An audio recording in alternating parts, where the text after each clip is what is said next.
Okay, everybody, welcome back to the computer screen. Welcome to video number 6 of the Professional Trading Masterclass video series. This is going to be a very long video. The first part of the video will be covered by myself, and second part, which is very long, we're going to be doing a spreadsheet class, an Excel lesson with Christopher Quill. In video 6, we are going to introduce you now to an accessory to what we've learned so far relating to bond market leading indicators. We're going to be looking at the money supply. But before we do introduce money supply into our analysis and framework, what I want to do is just have a quick recap and understand how everything fits together. You know, at this stage, last couple of videos, we've covered obviously a lot of information. It's a lot to digest and take in. And sometimes it's because there's so many moving parts, it can be quite difficult to grasp how everything fits together. So let's look at this. What have we covered up to this point? In the previous 2 videos? Well, we covered government and sovereign bond markets and the corporate bond markets. And what did we actually achieve out of that? What did we get? Well, we've now got several useful leading indicators for predicting a number of dynamics that are important to traders and portfolio managers. So what are these dynamics that we're always trying to predict at any one moment in time? Well, it's the government and corporate bond market, first of all, in terms of liquidity and money flows. And these dynamics are leading dynamics, okay? And we are using leading indicators in the bond market to predict these dynamics. What else are we trying to predict in terms of dynamics? Well, we're trying to predict stock market liquidity and also stock market volatility and stock market direction and possible returns. Why?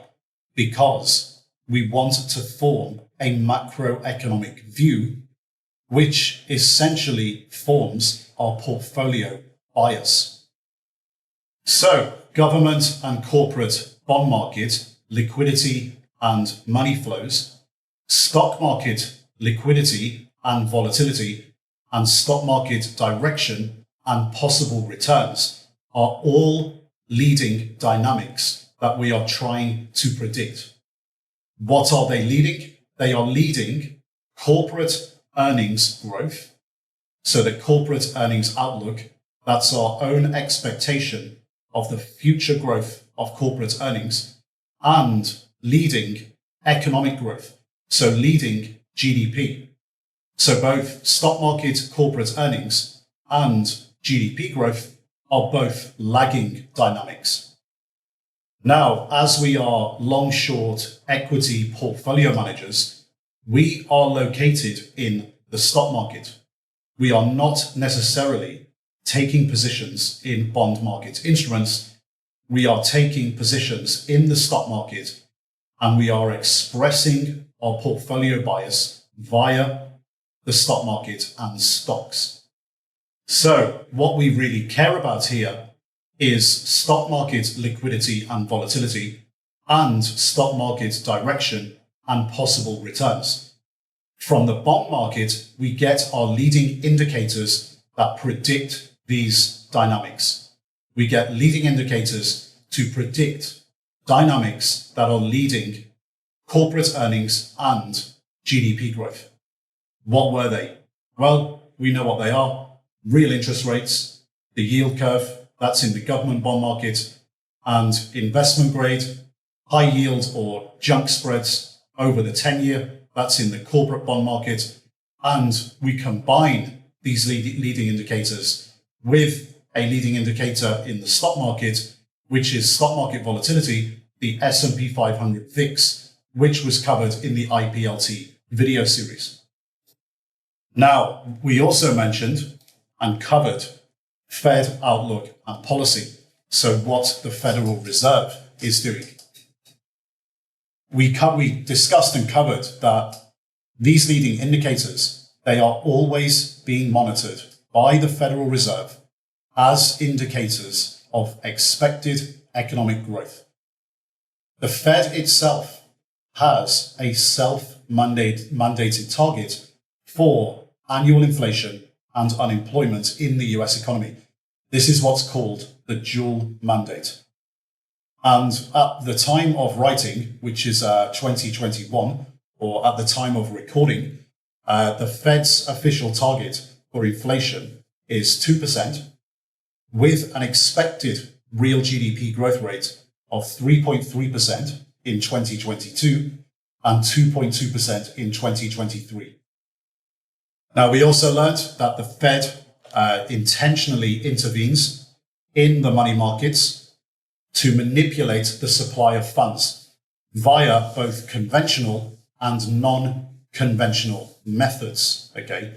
And up to this point, the conventional method that we've covered is via interest rates, so via the interest rate mechanism. The Fed intervenes in the money markets to manipulate the supply of funds via interest rates. But they also do this via money supply, which is considered a conventional policy from the Fed. So the conventional monetary policy tools that the Fed uses to manipulate the supply of funds is interest rates and the money supply.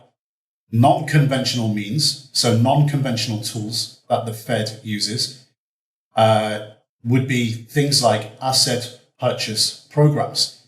Now, both conventional and non-conventional tools that the Fed uses, what are they using them for? Well, it's obviously to intervene in the money markets, to manipulate liquidity. But the reason for this is to manage inflation and economic growth.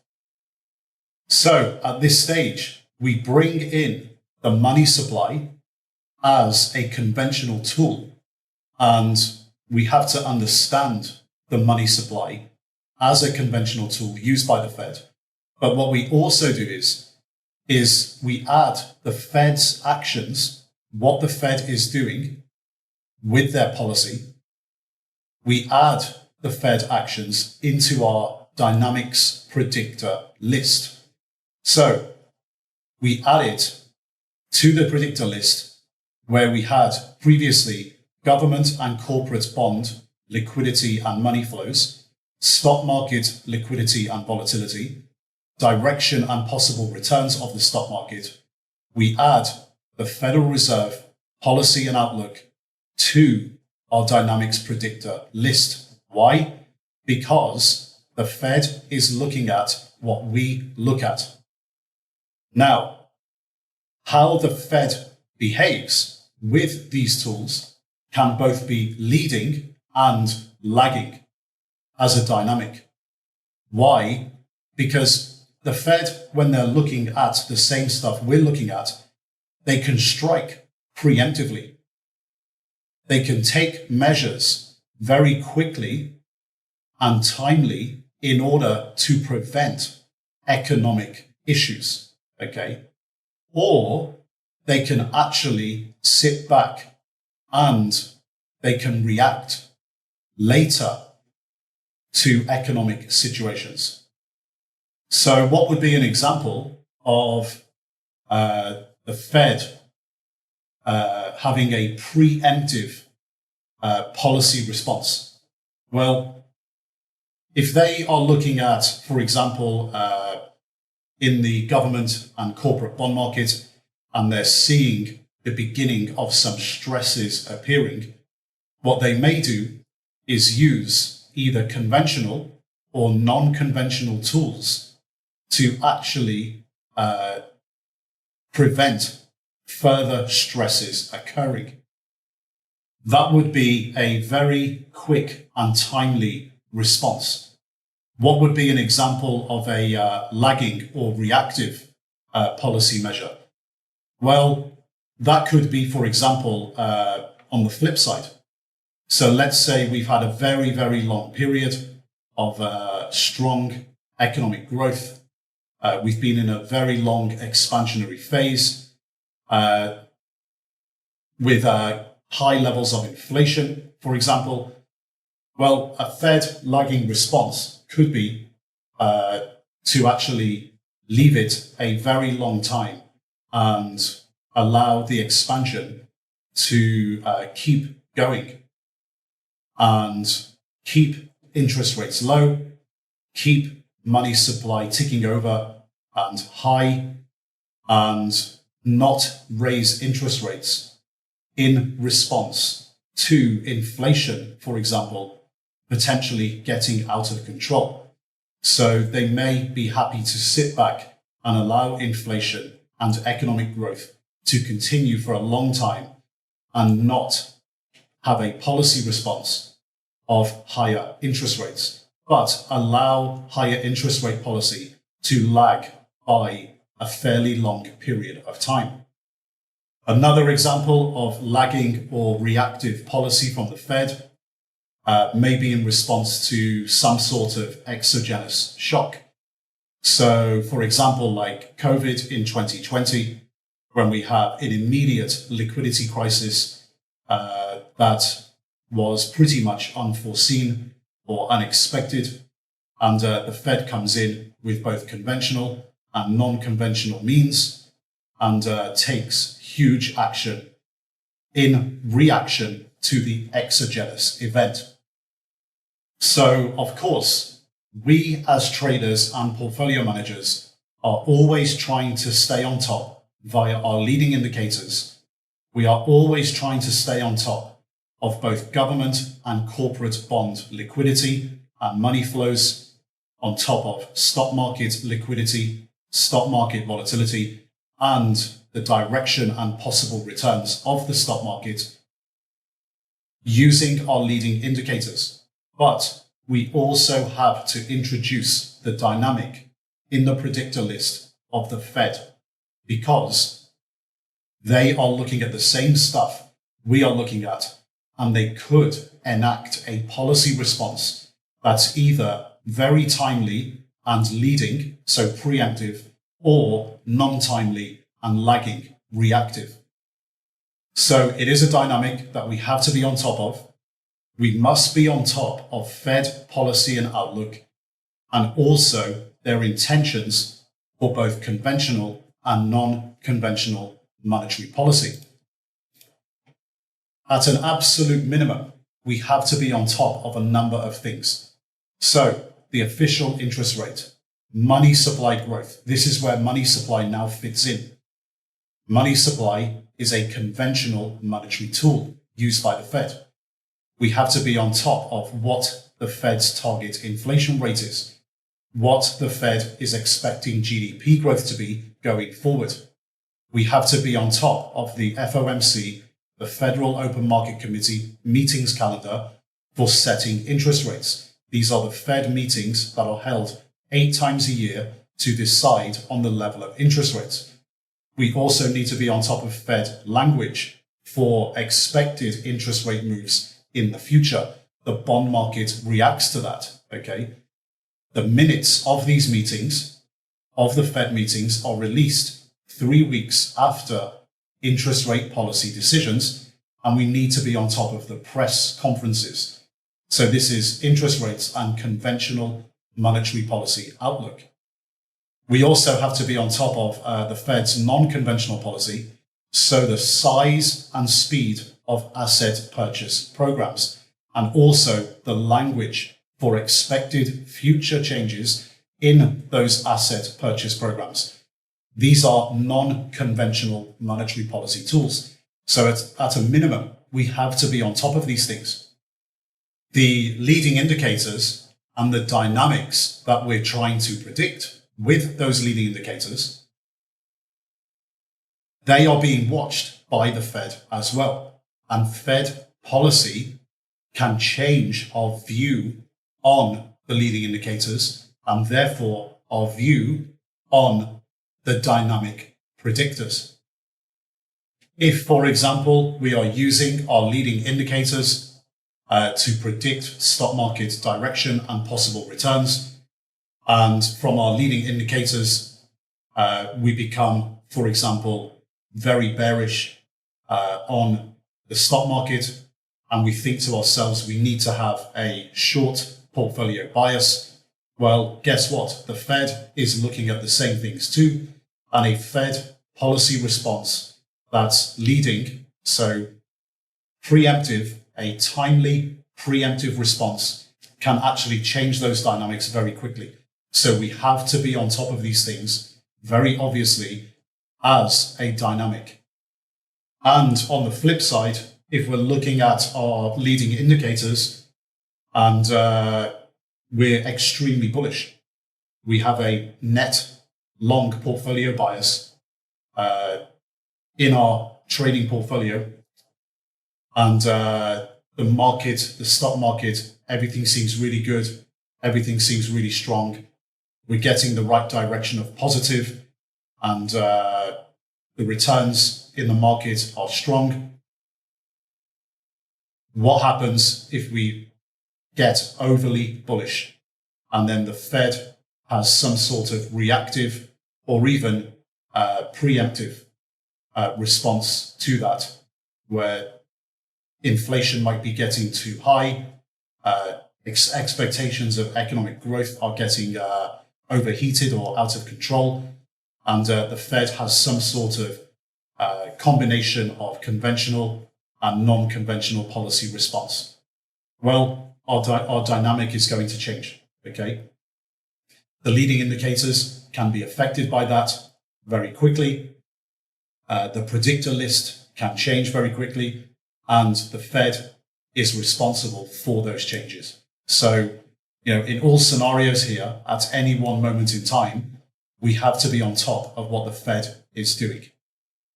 But don't worry, there's lots of resources and links that we can utilize to stay on top of this stuff.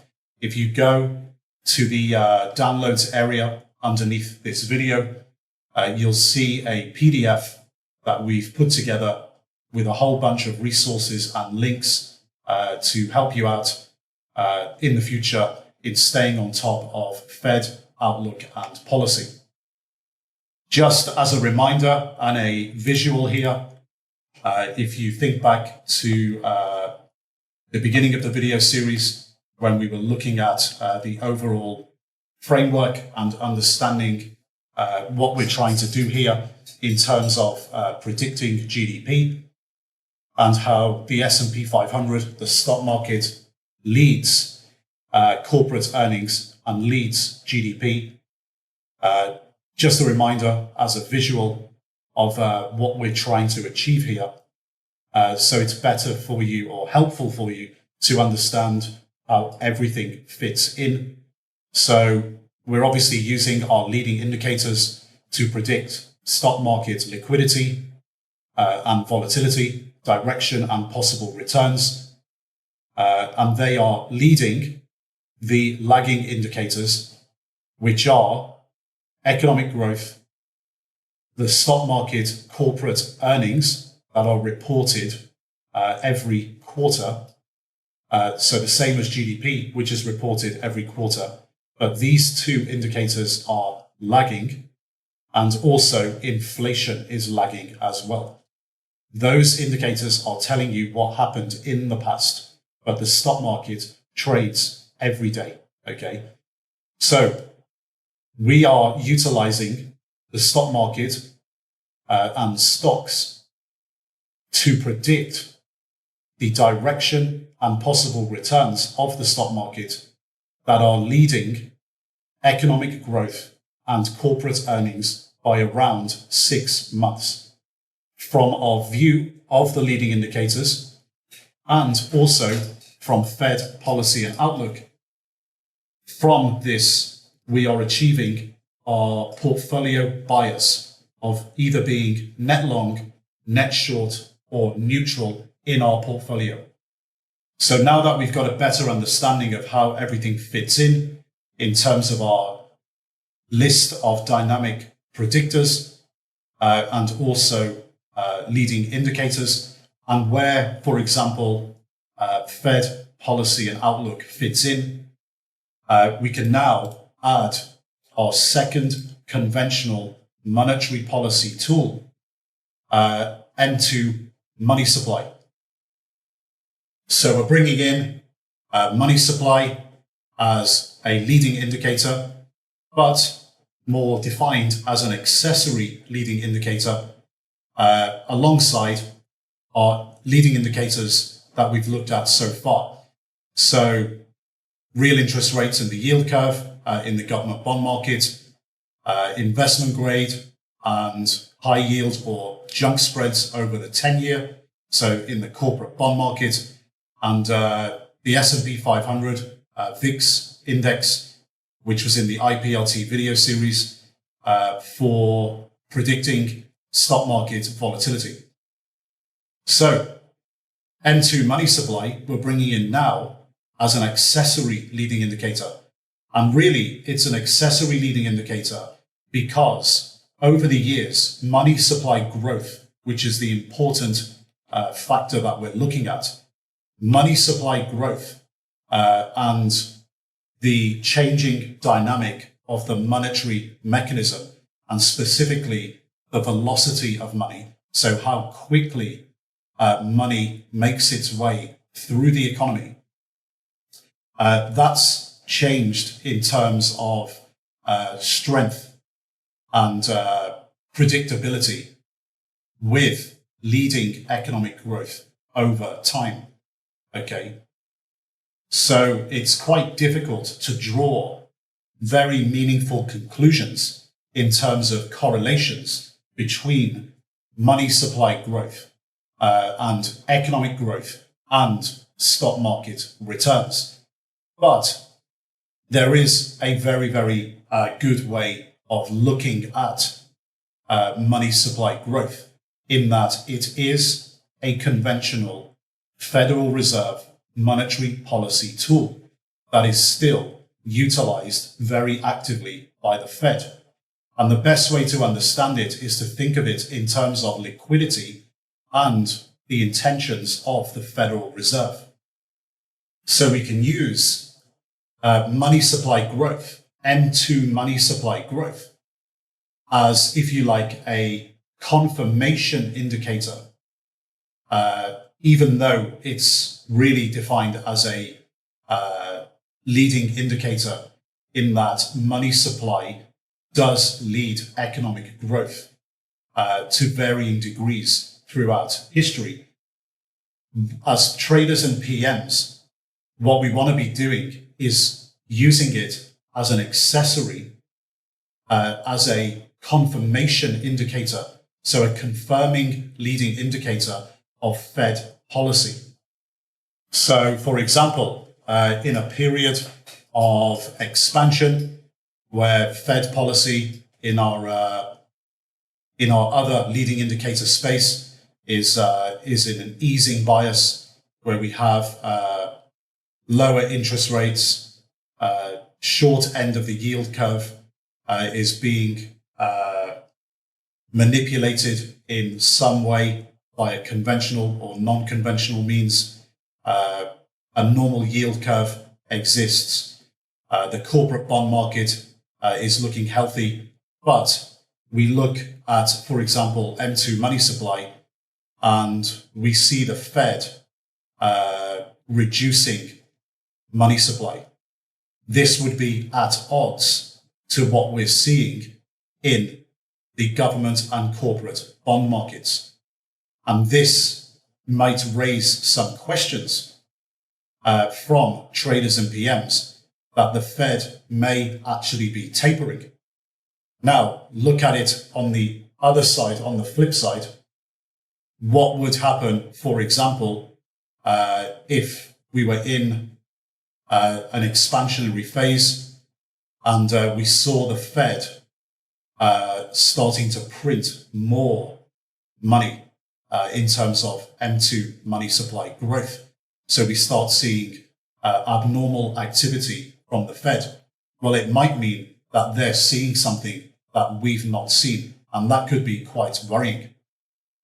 So we're not trying to look at money supply growth here and trying to correlate it exactly with a certain level of GDP growth or stock market returns. What we're doing is here, we're using it as a confirmation leading indicator of Fed policy and whether we see what's going on in the bond market is consistent with M2 money supply growth. So are the Fed's actions consistent, or are they potentially changing?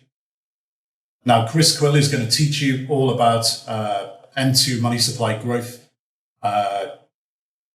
in a spreadsheet class that's coming up very soon. But let's understand the definition of money supply here. And there's various definitions of money. There's M1 and there's M2 definition of money. M1 as a definition only includes cash and checking deposits. M2 definition of money is a calculation that includes M1, so all the elements of M1, cash and checking deposits, as well as what we call in financial markets near money. Near money refers to savings deposits, money market securities, mutual funds, and other time deposits. It's a measure of the money supply that includes both cash and checking deposits, so M1, and near money, which is anything that's easily convertible into cash, okay? M2 is therefore a broader measure of the money stock and the M1 money supply, okay?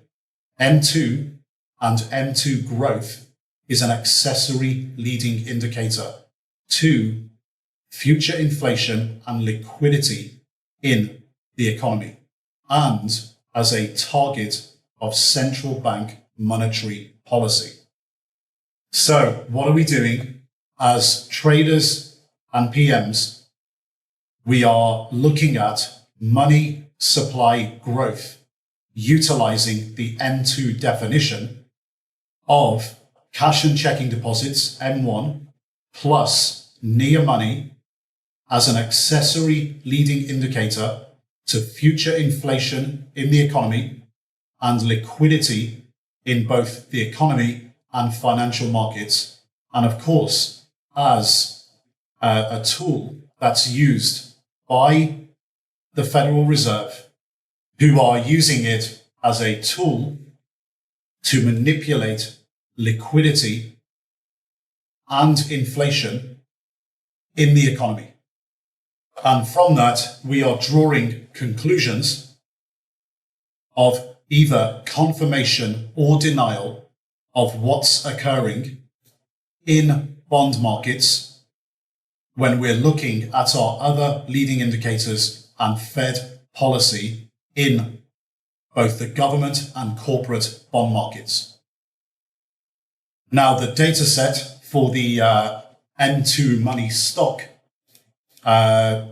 is a big data set. It goes back many years and it's very useful. Very useful in looking at money supply growth over time and understanding what is normal and what is abnormal. What we've got in the downloads area is a spreadsheet titled US M2 money supply template. And what this is a template of M2 money supply growth. And the reason we calculate this is to assess money supply growth throughout time and understand what is normal money supply growth and what is abnormal. Now, as a student of the PTM video series and generally in financial markets, the method that we use is a distribution of returns analysis, which viewers of the IPLT video series will have seen before, when we looked at using the method to determine volatility in various asset classes.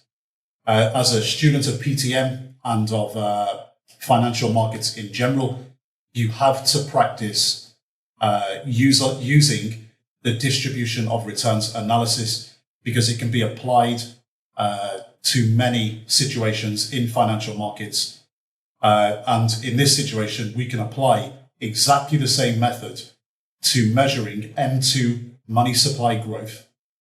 So analyzing Fed actions to stimulate liquidity, inflation, and GDP growth in the money market, okay? In the money market, utilizing M2 money supply. So we download the data, we download the M2 money supply data through a statistical analysis. We analyze M2 money supply growth, and from that, we can infer Federal Reserve actions to stimulate liquidity, inflation, and GDP growth. So Chris Quill is going to show you now how to do this distribution of returns analysis for the M2 money supply data. Chris will apply that same method that we used in the IPLT video series on US M2 data. And this video is pretty long, guys. He goes into great detail of how to do this at every step. Chris will be with us throughout the video series, doing a lot of spreadsheet classes. And yeah, just pay attention and practice these methods. At first, it will be time consuming. It will be new. It might be a little difficult and tricky to memorize and internalize all of the steps and processes that you need to go through to do this. But don't worry, over time, with a lot of practice, you'll get much, much quicker and more efficient at doing this. And don't forget, the spreadsheet in the downloads area is a template. So you can actually just learn the template, understand the dynamics of how it works, and then update the template regularly when data comes out. So let's go over to Chris now, and I'll see you in the next video. Hi guys, welcome to your first spreadsheet class of this course. My name's Chris Quill and I'm the Institute's quantitative analyst. Throughout this course, you're going to be seeing me crop up occasionally to teach you some quantitative methods that are important to understand when it comes to trading and managing your own portfolios. We're always going to be using Excel for our analysis, so there's no requirement for any programming knowledge or anything like that. And for your reference, I'm going to be using Excel 2016 throughout. So depending on the version of Excel that you have, the layout and the processes that you need to use might be very slightly different, although that is unlikely. But if you do get stuck, then you can just use Google to find the answer to the differences that you see in certain processes between your version of Excel and the 2016 version that I have. Okay, so in this video, I'm going to show you how to analyze money supply data for the US. And this spreadsheet that you guys see in front of you now is where we're headed. Basically, you're going to learn how to build something like this yourselves. And this spreadsheet basically analyzes M2 money supply growth for the US. Now, when it comes to money supply, it can be a little bit complicated to use as a leading indicator. But we're going to keep it simple as much as possible and stick to some basic economic principles when going through our assessment. And if you look at money supply historically, money supply growth, it's had a pretty dynamic relationship with GDP in the stock market. So it's not necessarily easy to draw conclusions about correlations or anything like that. And the reason for that is basically that things like market mechanisms and the velocity of money has changed over time. The velocity of money being, how quickly money circulates around the economy and how effectively it's used. That being said, it is important that you guys understand that money supply is one of the tools used by the Fed to stimulate the economy and markets. And the best way to think about that is in terms of liquidity. So when markets and the economy are illiquid or expected liquidity decreases, the Fed tries to step in to plug the void by, increasing money supply growth. So we can use interest rates, which you guys have been through in previous videos, and the price of money as leading indicators that tell you about future economic expectations. And we can combine that with M2 money supply as an accessory gauge to understand Fed expectations or reactions regarding liquidity. Realistically, what we're most concerned with here is the level of M2 prints on a month-to-month basis and trying to understand whether they're within what we would call a normal range or not. Particularly, we're concerned about the higher end. And you'll understand more about this as I go through the video, but if you see high M2 prints, it's a signal that the Fed is trying to stimulate the economy and markets through increases in liquidity, and it needs to prompt questions for you guys, such as, does this confirm what I'm seeing across money markets and other leading indicators? And if not, what is the Fed seeing that I'm not? So the analysis we're going to do in this video is similar to that which you'll be familiar with from the IPLT series, and it involves analyzing the distribution of a dataset.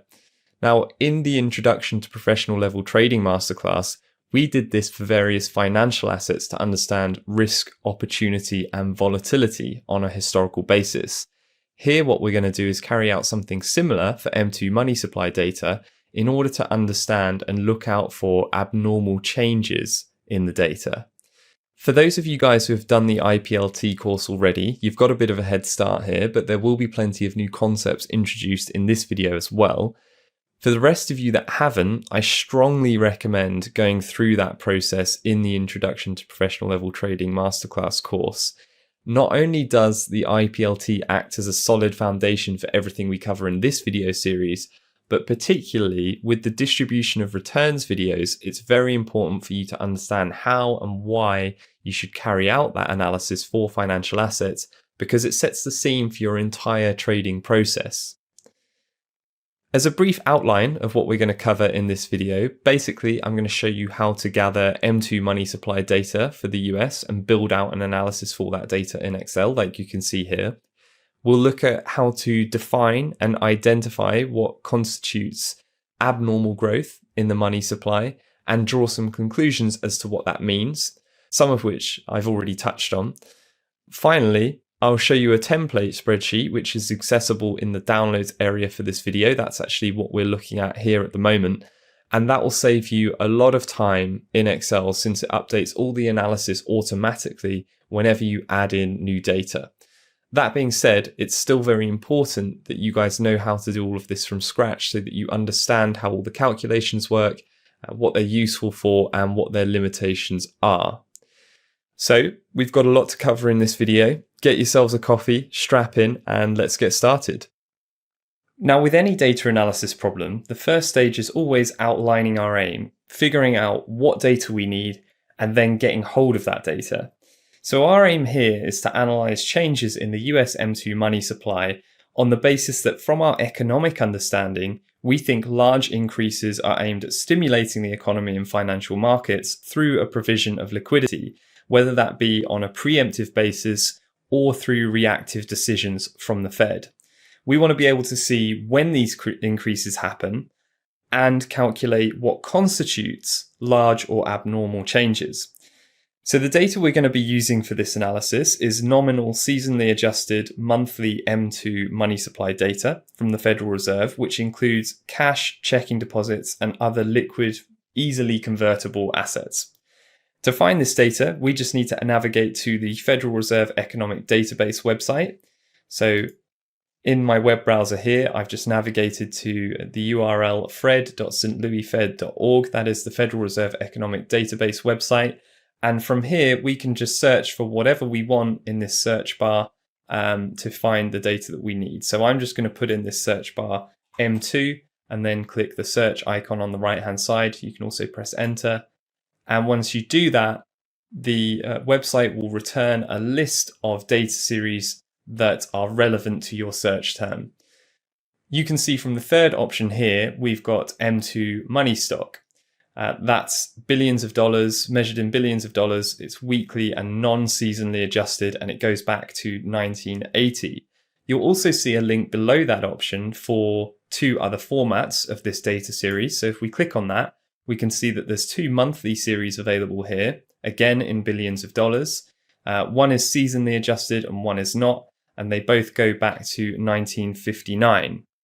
So there's 2 reasons that we are going to pick monthly seasonally adjusted data as opposed to, weekly non-seasonally adjusted data here. And that's firstly and most importantly because it's a lot harder to pick out what constitutes abnormal moves when the data isn't seasonally adjusted. So in this case, we need the monthly data for that. We could work around that issue with weekly data if we applied seasonal adjustments ourselves, but frankly, that isn't as easy as it sounds, and it's beyond the scope of what you guys need to understand and learn in this video.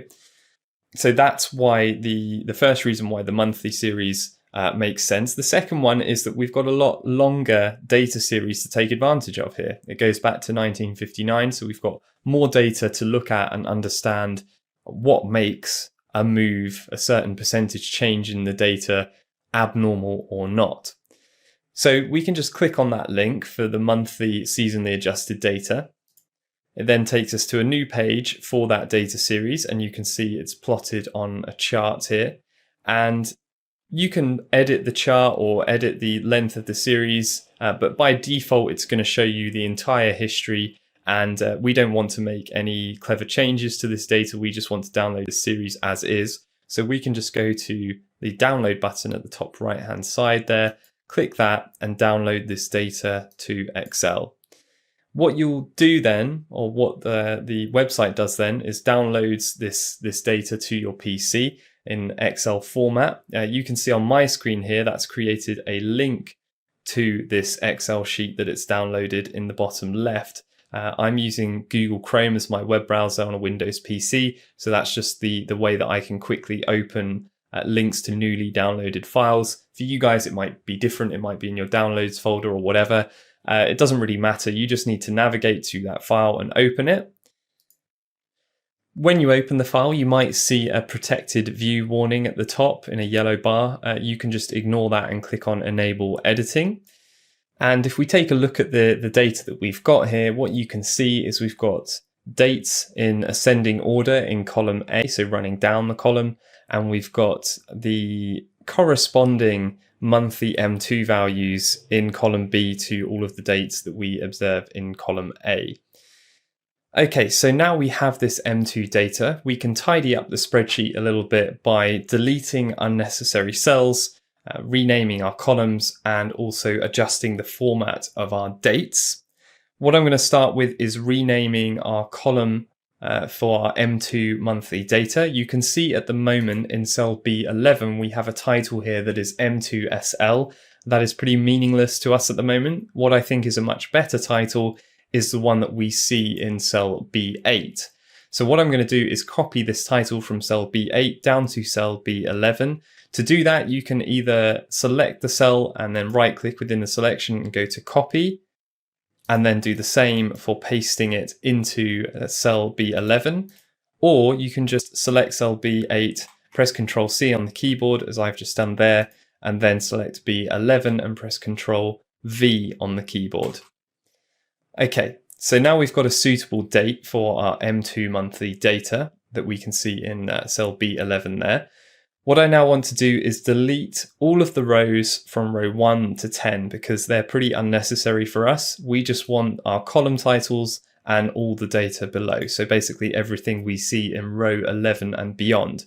So to delete the top 10 rows, I'm just going to left click and drag over the row numbers on the left hand side from row 1 to row 10, and then right click in that selection and go to delete. And that'll delete all of those rows. Okay, so now there's a couple more things I want to do. First of all, I want to make our column titles bold. So I'm going to left click and drag over cells A1 and B1, which are the cells for our column titles, and make these bold by pressing Ctrl B on the keyboard.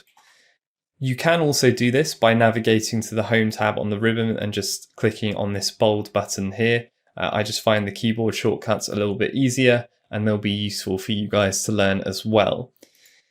Let's look at all of our dates in column A for a moment, and we can see that all of these dates are a little bit ambiguous, probably depending on where you're based in the world, because people read these date formats slightly differently. Sometimes they'll read this as the year followed by the month, then the day. Sometimes they'll read this as the year followed by the day and then the month.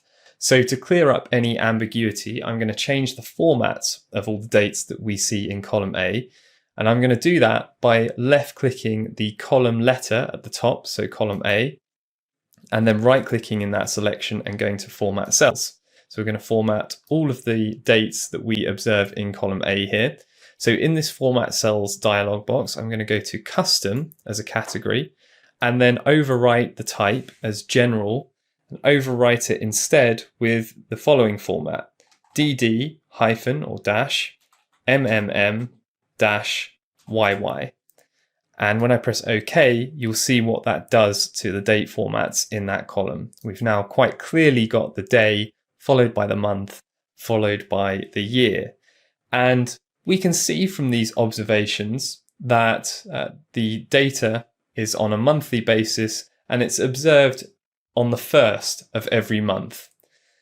Now, in actual fact, if you read about the monthly M2 data that you download from the Federal Reserve Economic Database, despite this saying this is from the first of each month, the actual corresponding data is an average over that entire month. So if we take the first data that we have here, so what we can read here is the 1st of January 1959, it says our M2 money stock monthly seasonally adjusted value in billions of dollars is 286.6.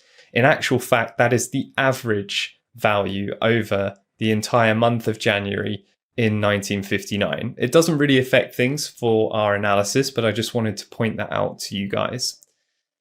If you want to quickly navigate to the bottom of the spreadsheet just to make sure that your formatting changes have worked or anything like that, a quick shortcut to do that is just to press Control down on the keyboard. That'll take you to the end of the data series in whatever column you're in, so the bottom of the data series. You can, of course, also use the scroll bar on the right-hand side as well, and you can use the scroll bar going from left to right here as well. If you want to scroll to the top or the right-hand side or the left-hand side very quickly, as I said, a shortcut is using Control and the arrow keys. So if I want to go back to the top, I can just press Control and up on the keyboard.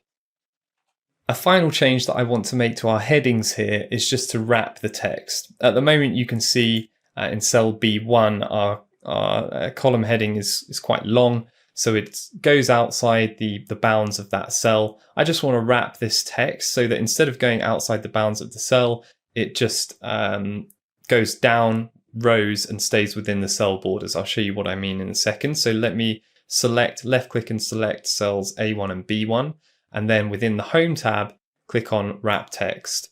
And you can see when I do that, it basically wraps all the text onto different lines within the confines of a certain cell.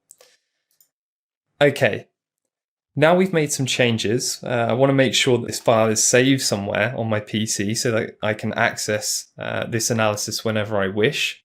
So I'm just going to go to File, Save As, and Browse. And then just browse a folder on my PC that makes sense to save this file into. Okay, so this will be different for you guys, but I'm just going to put it in this folder here.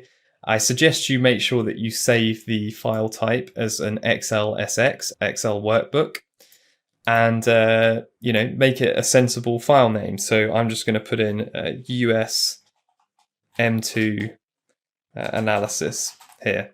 And then click Save, and that will save the file into that folder. Finally now, before we move on to the next section, let's just quickly rename this worksheet. At the moment, you can see this worksheet is called Fred Graph. Let's just right click on that sheet name down here and go to Rename, and then just type over with something more sensible. So I'm going to rename this from Fred Graph to M2 distribution. So that will be our new sheet name for this worksheet that we're in right now. Let's pause now for a moment and take a look at this data that we have in a line chart. The easiest way to do that is to select the column of data that we want to plot, so column B in this instance, and then go to Insert on the ribbon, and then choose a 2D line chart from this option here, and we can choose the top left 2D line chart option. And you can see when we do that, that creates a chart, plots a line with the data that we selected, and automatically gives that chart a title equal to whatever we set the column heading to, so the value that we've entered into cell B1 in this case. Let's tidy up this chart a little bit though, because at the moment you can see on the x-axis that we've just got a sequence of numbers rather than the associated dates for this monthly M2 data. To change that, we just right click within this chart selection and go to select data. And you'll see then that we have a select data source dialog box appear. And we just want to edit the horizontal or category axis label. So we can click on this edit button here. And then in this new dialog box, we just select all of our dates from cell A2, the first observation date, down to the end of the data set. Now, the easiest way to do that is select cell A2 there and then press Control Shift and down. So Control plus Shift plus down on the keyboard. And that will automatically select all of the cells down to the bottom of the data series in that column. So all of our dates. And then we can press OK. Another way to do that, by the way, is just left clicking and dragging down that whole column as well. You can do that equally if you don't remember the keyboard shortcut. But these keyboard shortcuts, as I said, will save you a lot of time if you do remember them. So press OK there and OK again. And we can scroll back to the top of the spreadsheet. And you'll see now that we've got corresponding dates for all of our monthly M2 values there. So that chart captures all of the data down to row 746. That's all the data that we selected. If you wanted the chart to capture new data that you'll be inputting into the spreadsheet, then you'd need to change the cell references so that they capture data a lot further down the spreadsheet. And I'm not going to cover how to do that just here, but this is something that you'll see in the spreadsheet template that I show you later in the video, and also that you've got access to in the downloads area. Now, if you want to move the chart, it's very simple. All you need to do is left click on the chart area and drag that chart around the sheet as you wish. And equally, if you want to resize the chart, with the chart area selected, you'll see some nodes appearing around the edges, and you can click and drag any of those nodes outwards or inwards to resize the chart. If you want to reduce or increase text sizes of the axis titles or chart title, then you just need to left click on whatever element you want and then go to the Home tab and either increase or decrease the text size to whatever you want. So I'm going to do that for the title text just now, just reduce that text size a little bit. Other aesthetic changes that you can make are things like altering the color of the chart area or any text element for that matter, as well as the style and color of the data line that you have in the chart. And to change the color of these various chart elements, you just need to left click the chart element that you wish and use the fill color or text color buttons on the Home tab. So for example, I can change the chart color to dark blue by selecting the entire chart area and then selecting a dark blue color in the Home tab, in the fill color option on the Home tab. And we can then change all of our titles, so all of the text in the chart, to white, because now obviously we can't see the text as easily if it stays in a dark color. So I'll do that just now quickly. Probably the easiest way to remember how to make any changes like this is knowing that you can just select the chart and go to Format on the ribbon. From there, you can then select any element of the chart that you want and use the options available to you on the ribbon to make changes. So for example, I'll quickly just make two more changes now. I'm going to make the grid lines dark blue. So I'm selecting the grid lines here and then changing the color to dark blue. And then I'll change the data line to a light yellow. So I'm just selecting the data line that we have for our M2 monthly data and changing that to a light yellow color. Okay, so we took a bit of a detour there, but I think it's good to show you guys the flexibility of Excel in its ability to present data. So hopefully you get the idea there. Let's actually consider the data that we're looking at now. From the chart, you can see that the M2 money supply increases fairly consistently over time, as you'd expect with a growing economy and inflation. What we want to know, though, is what the rate of change of this money supply is over shorter periods, such as monthly and yearly intervals, since that's going to give us an insight into the expansionary pressures being applied by the central bank at any time. So let's continue by calculating monthly and yearly percentage rates of change to M2 money supply. What we're going to do in column C is calculate our M2 month-on-month percentage change values. And in column D, we're going to calculate our year-on-year percentage change values for M2. Okay, so in cell C1, I'm just going to title this column M2 MOM %. That stands for month-on-month percentage change for M2. In cell D1, I'm going to title column D with M2 YOY, year-on-year percentage change. Okay, so there are column titles. Next, we want to run our calculations. So we're just going to calculate for every value that we see in column B for our M2 money stock, the percentage change from the previous value on a month-on-month basis in column C. So I'm going to start in cell C3. Whenever we type a formula in Excel, it always starts with equals. So I'm going to type equals, then reference the February 59 value for M2, divide that by the January 59 value for M2 and minus 1. And that is a formula that will calculate the percentage change between January 59 and February 59 for M2 money stock. Okay, you might have seen that written in a slightly different format before. For example, you can also in brackets write it in this form. So the February value minus the January value divided by the January value. Okay, it's the same thing. So I'll stick to the one that I wrote previously, B3 divided by B2 minus 1. Okay, when I press enter there, that calculates the month-on-month percentage change in M2 from January 59 to February 59. And what we're then going to do is basically copy that formula down on a relative basis, so it references the different cells that it needs to as we copy it down, all the way to the bottom of the data series. And the easiest way to do that in Excel is clicking on the formula cell that we've just calculated, and then double clicking in the bottom right hand corner of that cell selection, the little green square. And when we double click that, you'll see that it basically very quickly copies down the formulas appropriately to the end of the data series. We can check the formulas quite easily.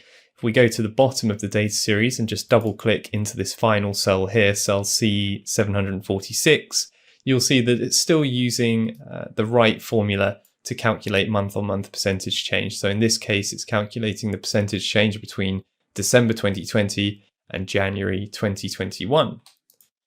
Okay, so that's our month-on-month percentage data done. For year on year, it's almost exactly the same. It's just we're changing the cell references about. So bearing in mind here, our first data point is in January 59. Okay, so our first year on year percentage change that we can calculate would be in January 1960. So that would be in this corresponding cell here, D14. So I'm going to start this off with an equal sign. So it's another formula.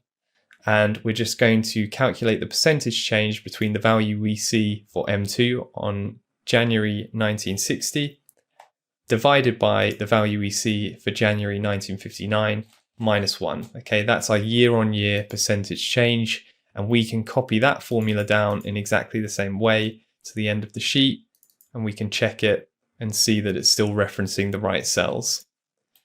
Okay, let's go back to the top of the spreadsheet now. And we'll just make these column titles bold. So I'm selecting cells C1 and D1 and just pressing Ctrl B to make those titles bold.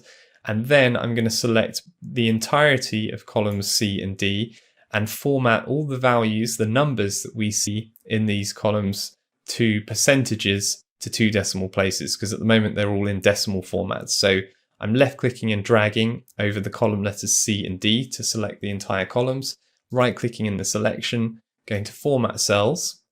In this dialog box, we're going to click on percentage category and leave the decimal places to 2 decimal places, okay, and press OK here.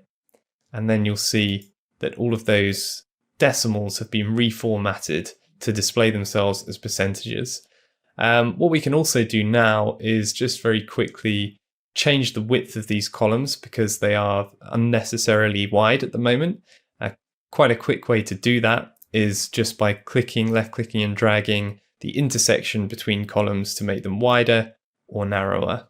So we'll just do that for those 2 columns, make them both a little bit narrow or narrower, and that tidies up our sheet a little bit. Okay, so now we've got some monthly and yearly rates of change data calculated in columns C and D. Let's compute some statistics to describe those columns of data, and we'll understand what the data looks like. We're going to start with the month-on-month change column, and the easiest way to compute descriptive statistics quickly in Excel is to use its data analysis tool located in the data tab on the ribbon. So I'm just going to go up to data on the ribbon here, and then go across to data analysis on the right hand side. Now, for some of you, this button might not appear there automatically, so you'll have to kind of install this analysis tool pack yourselves. I'll show you very quickly how to do that now. You just go to File, Options, Add-ins, and then where it says Manage Excel Add-ins down here, you click Go.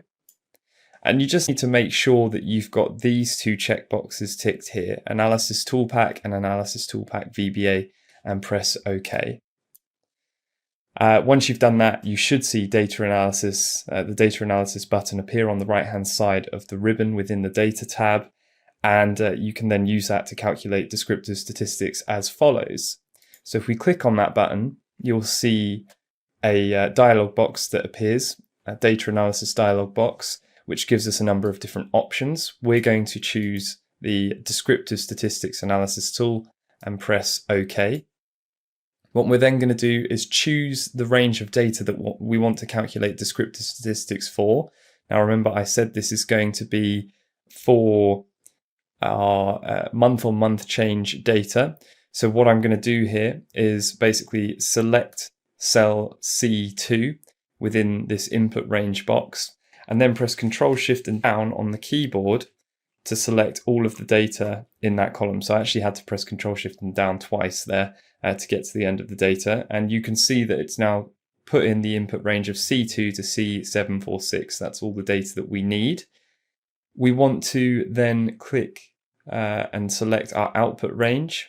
Our output range is just going to be a cell that we select in this sheet. I'm going to scroll back to the top of the sheet, and I'm going to select cell G2 here as our output range. So our descriptive statistics table is going to output into cell G2. And before we press OK, I just want to make sure that we check the summary statistics box down here. Otherwise, we're not going to get any statistics actually returned to us in cell G2. So we want to make sure summary statistics is checked, and then we can press OK. Okay, let's move this chart over again to the right-hand side. So you can see here what we've got is some descriptive statistics data. I'm going to go through what all of these mean in a moment, but I just want to tidy things up slightly first. This cell down here, H17, that has a 0 in it, is unnecessary, so I'm just going to delete or clear the contents of that cell by pressing delete on the keyboard. And we can rename this table to descriptive statistics. So I'm just selecting cell G2. Currently, you can see in the formula bar at the top that the name in that cell, the text in that cell, is column 1, and we can see that appearing here. So I'm just going to write over that with descriptive statistics, press enter. And lastly, before I move on to explaining what all these statistics are, we're just going to tidy up some of the formatting of these numbers. So I'm going to select the values that we have for the mean, standard error, median, mode, standard deviation, sample variance. And I'm going to right click within that selection and go to Format Cells, and then format them to percentages with 2 decimal places and press OK. In fact, what I might do is just seeing that it may need some extra decimal places there to see all the numbers. So I'm going to go back into that, right click in that selection, Format Cells, percentage. We'll change this to 3 decimal places. I'm going to do the same thing for range, minimum and maximum. They need to be percentages as well. So we'll just make them percentages to 3 decimal places so it's consistent. And then our other numbers with decimal places here, so kurtosis, skewness and sum, I'll just select those in turn and format them as numbers to 3 decimal places rather than all these additional decimal places that we don't really need.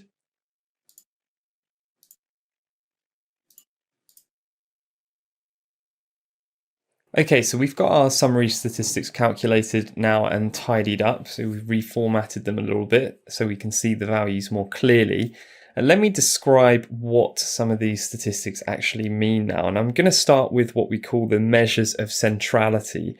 And all of these measures that I'm going to talk about now basically try to describe where the center of the data set that we're looking at lies. So basically the values are the mean, the mode, and the median. The mean is what you guys will typically know as the average. It's the equally weighted average of all the data points in the series. The median is the middle number if you were to order the data points from smallest to largest. And the mode is the most commonly occurring value in the data series. So as I said, all of these statistics are calculated to give you an idea of where the center of the data set lies. We've then got some measures of dispersion in our values for standard deviation and variance here. These values basically summarize the dispersion of the data points around the mean of the data set. And in a normally distributed set of data, such as data on human height or weight, you typically expect to see around 68% of the data lying within 1 standard deviation from the mean, and 95% of the data within 2 standard deviations from the mean, and 99% within 3 standard deviations. Part of what we're going to do in the subsequent analysis is compare how our data set here compares with those values that we'd expect to see in a normally distributed data set. Now, if at this stage you're not really following what I mean about, or what I mean when I talk about normally distributed data, or you're unclear with any of the descriptive statistics that I've been talking about, then you'll need to have a read through of our Introduction to Statistics PDF in the downloads section for this video, and hopefully that gives you a better idea of what I'm trying to say here. Let's go on to some more values now. We've got values for kurtosis and skewness. Effectively, these values tell us how normally the data is distributed. And Excel measures something called excess kurtosis rather than kurtosis itself. And if the value for excess kurtosis is higher than 0, then we know that the distribution of our data set is peakier around the mean and has fatter tails than a normally distributed data set. Equally, if we look at our skewness value, and that's somewhere different to the value of 0, then we know that that it's not normally distributed as well. So a skewness value of over 0 is a positive skew, and that means that a higher proportion of the data lies in the positive tail than a normal distribution would predict. And if it's negative, then a higher proportion of the data lies in the negative tail than a normal distribution would predict. And I'm going to refer back to these statistics a little bit when we look at the empirical distribution of our month-on-month percentage change data series. So those are the key statistics that you need to pay attention to, but there are some other useful ones here as well to give you an idea about the sort of range and depth of the data series. The first we've got is the count down here, so that counts the number of data points in the data series. We've also got values for the minimum, the maximum, and the range. Okay, they should be fairly self-explanatory. The minimum is the lowest value in the data series, the maximum is the highest value, and the range is the difference between those two values. Okay, so that's our descriptive statistics done for the month-on-month percentage change data for M2 money supply. Let's have a look at the year-on-year percentage change data now in column D. We're going to go through the same process in calculating our descriptive statistics table for that data. So I'm just going to go to data analysis on the ribbon in the data tab and click on that, choose descriptive statistics as our analysis tool again and press OK. We're going to change the input range this time for the data that we're looking at and want to calculate the summary statistics for. So the input range now is going to go from cell D2, and I'm going to press Ctrl-Shift down twice to get to the bottom of this data set, to D746. I'm then going to change the output range. It's not going to be G2 because we don't want it to overwrite this data that we have for our monthly or month-on-month percentage change data. I'm actually going to put it well out the way into cell N2 over here, and that's because we're going to have a lot more analysis to do for our month-on-month data in these columns over here. And then we've already got the summary statistics checkbox ticked, so that's okay. We can just press OK there, and it's going to put all of our descriptive statistics for our year-on-year percentage change data into cell N2. To tidy this up, we just do the same as what we've done previously. I'm going to delete the 0 at the bottom of the table. I'm going to change all the numbers that we need to percentages to 3 decimal places in exactly the same way as we did previously.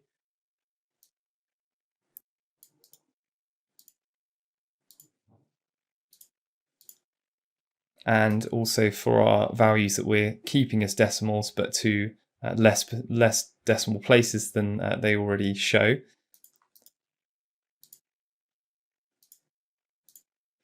Okay, a couple of things to notice very quickly about this data. You can see that the measures for centrality, so I'm talking about the mean and the median here really, are considerably higher for the year-on-year percentage change data than for our month-on-month changes. As is the dispersion of the data, seen in the range, the variance and the standard deviation as well. That all makes sense because we're measuring percentage changes over a longer period of time. So we'd expect those changes to be larger on aggregate. What's also quite interesting is that on a relative basis, the year-on-year data looks to be closer to normally distributed than the month-on-month data, which we can see in lower values for kurtosis and skewness as well. A couple of other things I quickly want to point out here as well is that we've got an error value for the mode. That's basically because no value was repeated more than once, so there isn't a value for the most commonly occurring number in this data set for year-on-year change.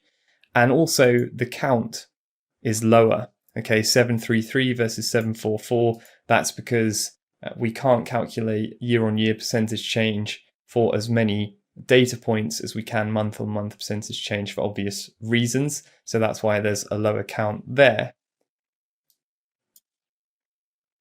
Now at this stage, I just want to point out that for the rest of the video, I'm just going to be going through the analysis processes for our month-on-month percentage change data for M2 money supply, rather than a year-on-year percentage change data. And that is just because the year-on-year analysis is going to be identical in methodology.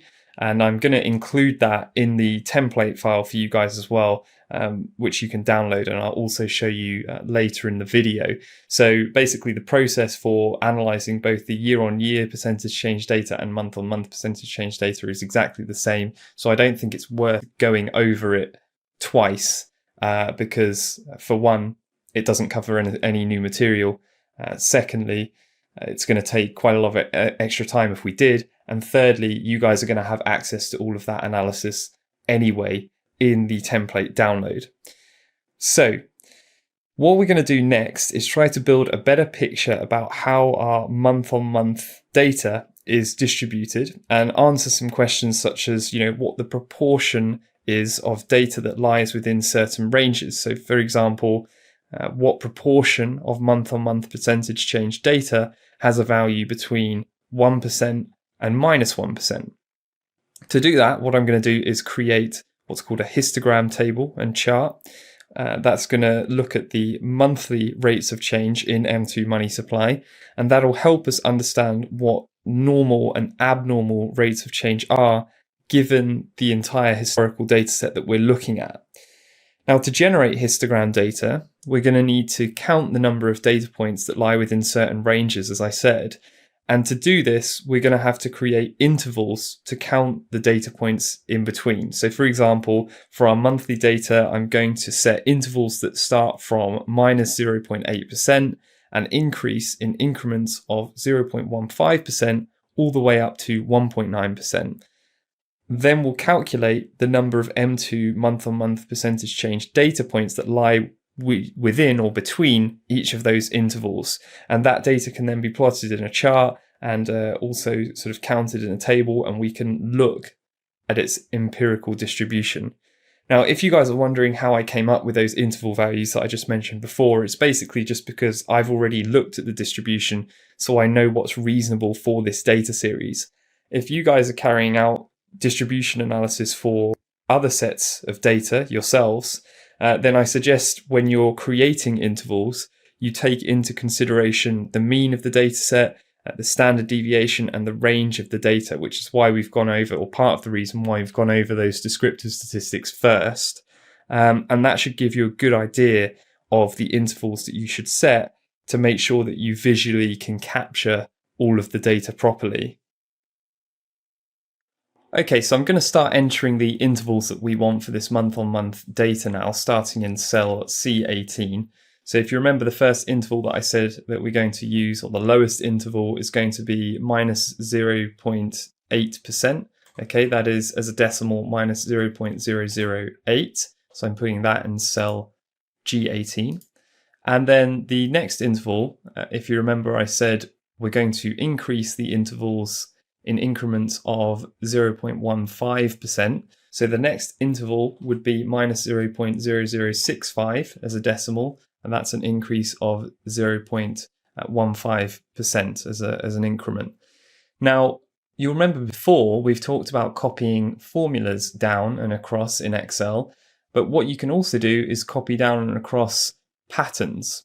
Okay, what I mean by patterns is we can put in values like we've just done in here in a couple of cells or in more than 2 cells, and you can then copy whatever pattern Excel recognizes in those values down or across. So if I select those 2 cells and then click and drag the little green box in the bottom right of the selection downwards, that's going to start copying down whatever pattern Excel recognizes with these 2 values.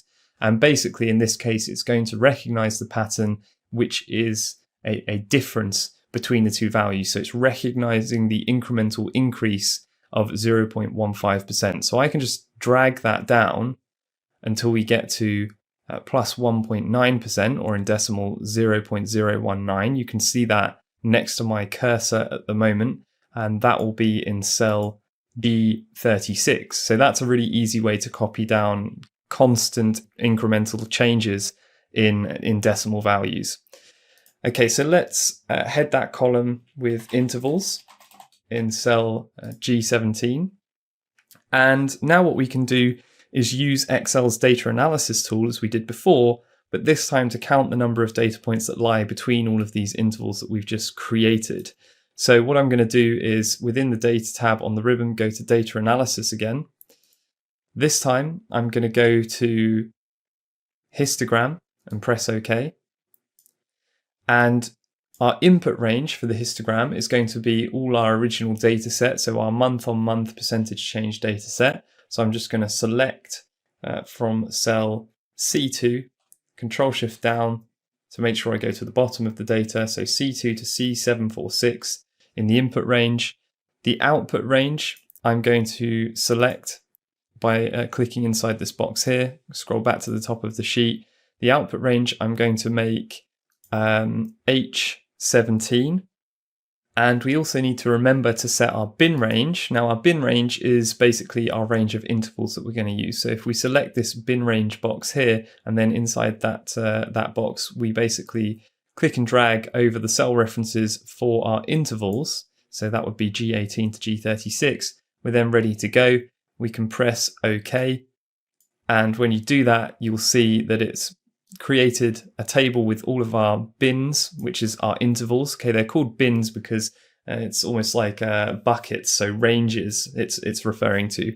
These are our bin values. They're the same as our intervals, basically, because they create bins within which data points fall within. Okay, now the frequency is the number of data points that fall within these bins, okay, within these ranges defined by our intervals. Now, I'm going to explain all this a bit more in a moment, but before we go on to that, let's just quickly format these decimals for our intervals and bins to percentages to 2 or 3 decimal places, just because it's much easier to read them as percentages than decimals when we're dealing with values like this. So I've selected all of the intervals and bin values that we have here.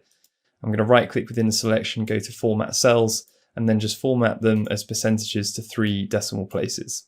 Okay, so that's just a little bit easier to read there. You can now see what I meant when I was saying we're starting at minus 0.8%.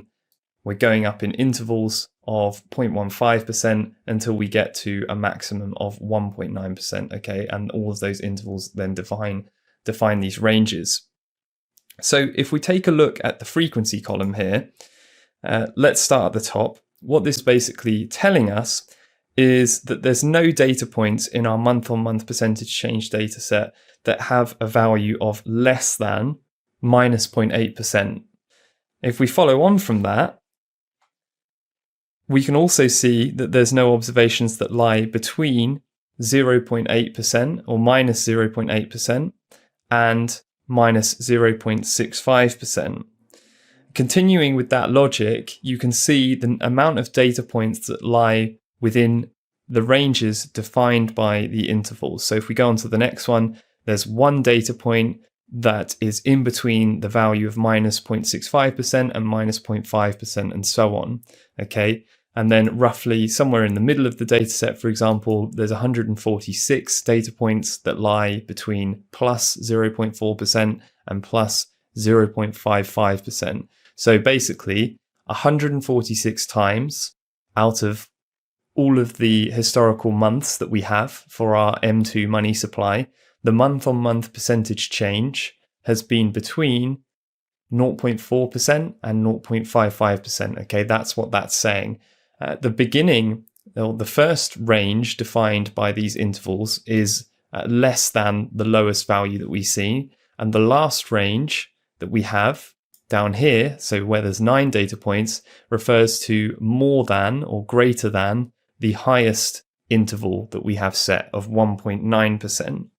So you can see already here how this gives us an idea of how month-to-month percentage changes in M2 money supply are distributed. And there's lots of data points that we can see around the mean and the median, okay, around 0.55%, 0.7%, that sort of range, and much less in the extremes or the tails of the distribution, i.e. Down in the sort of minus 0.5% range and also the kind of plus 1.5% range and higher. We can also see how that relates to our descriptive statistics. For example, we calculated a positive skew before of 4.826. And remember, I said that that skew, a positive skew, means that there's a higher percentage of extreme moves on the positive side than there are on the negative side. And we can see that in this data here. It's skewed. The extreme values are skewed in the positive side as opposed to the negative side. Okay, so before we go any further, I just want to make these ranges a little clearer. So in the next column, column J, what I'm going to do is write out these ranges in text format so it's easier to understand and make reference to. And this is going to come in useful for our chart later on as well. So basically, instead of having to try and interpret what the range is that these various intervals refer to, we're going to write it out in a very clear text format instead in column J. So in cell J17, I'm going to title this column with range. And then in the cell below that, J18, I'm going to start typing in the range that this interval refers to. And I'm going to write that in text format. And the way, or one way we can write this in text format in Excel is by using a formula with quotation marks. So I can put in, for example, equals. That's how we start all of our formulas in Excel. then open quotation marks and type in less than minus 0.8% and close quotation marks and press enter. And you'll see that then that writes out in text format the range that obviously refers to the adjacent interval or bin value. Okay, so equally for the next one, what I can do is type that in as well with an equation and quotation marks. But before I do that, let me show you what would happen if you just tried to type this in as numbers straight into the cell without a formula and quotation marks in this instance. Okay, so the range that this refers to is minus 0.8% to minus 0.65%. Okay, if I try and enter that in now in this cell, Excel's going to confront me with an error. And the reason for that is it's confused because basically we started off what we've entered into this cell with a mathematical operator. So it thinks that it's going to be some sort of calculation and it's not necessarily text. That wouldn't have actually been an issue with the first one because we started it off with text. So it formats the whole thing as text. But with this one and the rest of the ranges that we type out, this is a problem. That's why I'm saying a good way to get around this is use an equal sign and put everything in quotation marks. That way Excel knows that we're trying to write this out as text instead of using numbers or calculations or anything like that.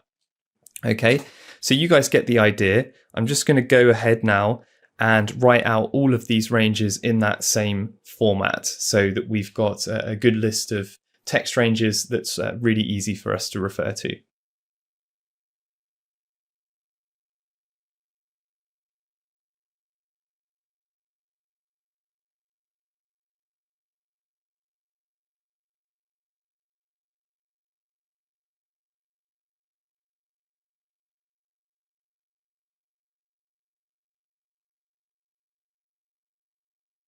Okay, so that's our text ranges done. What I want to do next is draw your attention back to our frequency column, so column I, this data that we have here. And I want to point out that whilst it's interesting and useful to understand the absolute number of observations in each bin range, it isn't actually as valuable as knowing the percentage frequency of those observations. And what I mean by that is the number of observations within each range as a percentage of the total number of data points in the series that we're looking at. The series in this case, obviously being the month-on-month percentage change of M2 money supply that we see in column C here. So let's improve our understanding by calculating these frequencies as percentages now. And I'm going to do that in column K and start in cell K18 with a formula which is equals. Then I'm going to make a reference to I18 and then divide by a reference of H16. Now, what this formula is doing is basically taking the absolute count or number of observations for our first bin range, so less than minus 0.8%, and dividing that by the total count of all the observations we see in the data series, okay? Now, obviously, in this case, we're dividing 0 by 744. That's going to equate to a percentage of 0%. But what we want to do is basically create a formula that we can use when we copy down to quickly calculate these percentages for all of the bin ranges that we have. Now, you've seen already how we can drag down formulas when we calculated percentage change values for columns C and D. And the reason why we could drag those formulas down is because we took advantage of Excel's dynamic cell referencing, okay, or relative cell referencing, meaning the formulas changed their referencing to cells based on what cells the formulas were input to, okay? Now, in this case, if we keep this total formula as completely dynamic, then as we copy this formula down, let me just go ahead and do this now. So I'm entering the formula into that first cell there. You can see we've got a value of 0, which is what we'd expect.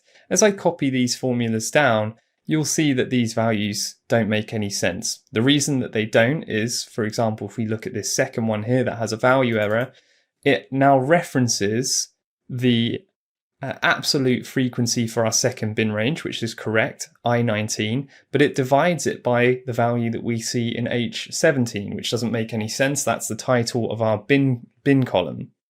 We want it to keep on referencing H16 no matter what cell we copy these formulas down to. So what we need to do is change our cell reference for H16 to a fixed cell reference rather than a relative cell reference. Okay, so I'm going to delete the contents of those cells that I've just copied down there, go back into our top formula, I18 divided by H16, and with the cursor next to our cell reference for H16, I'm going to press F4 on the keyboard, and that's going to cycle through different ways to fix that reference, and it uses dollar signs to indicate how that cell reference is fixed. Okay.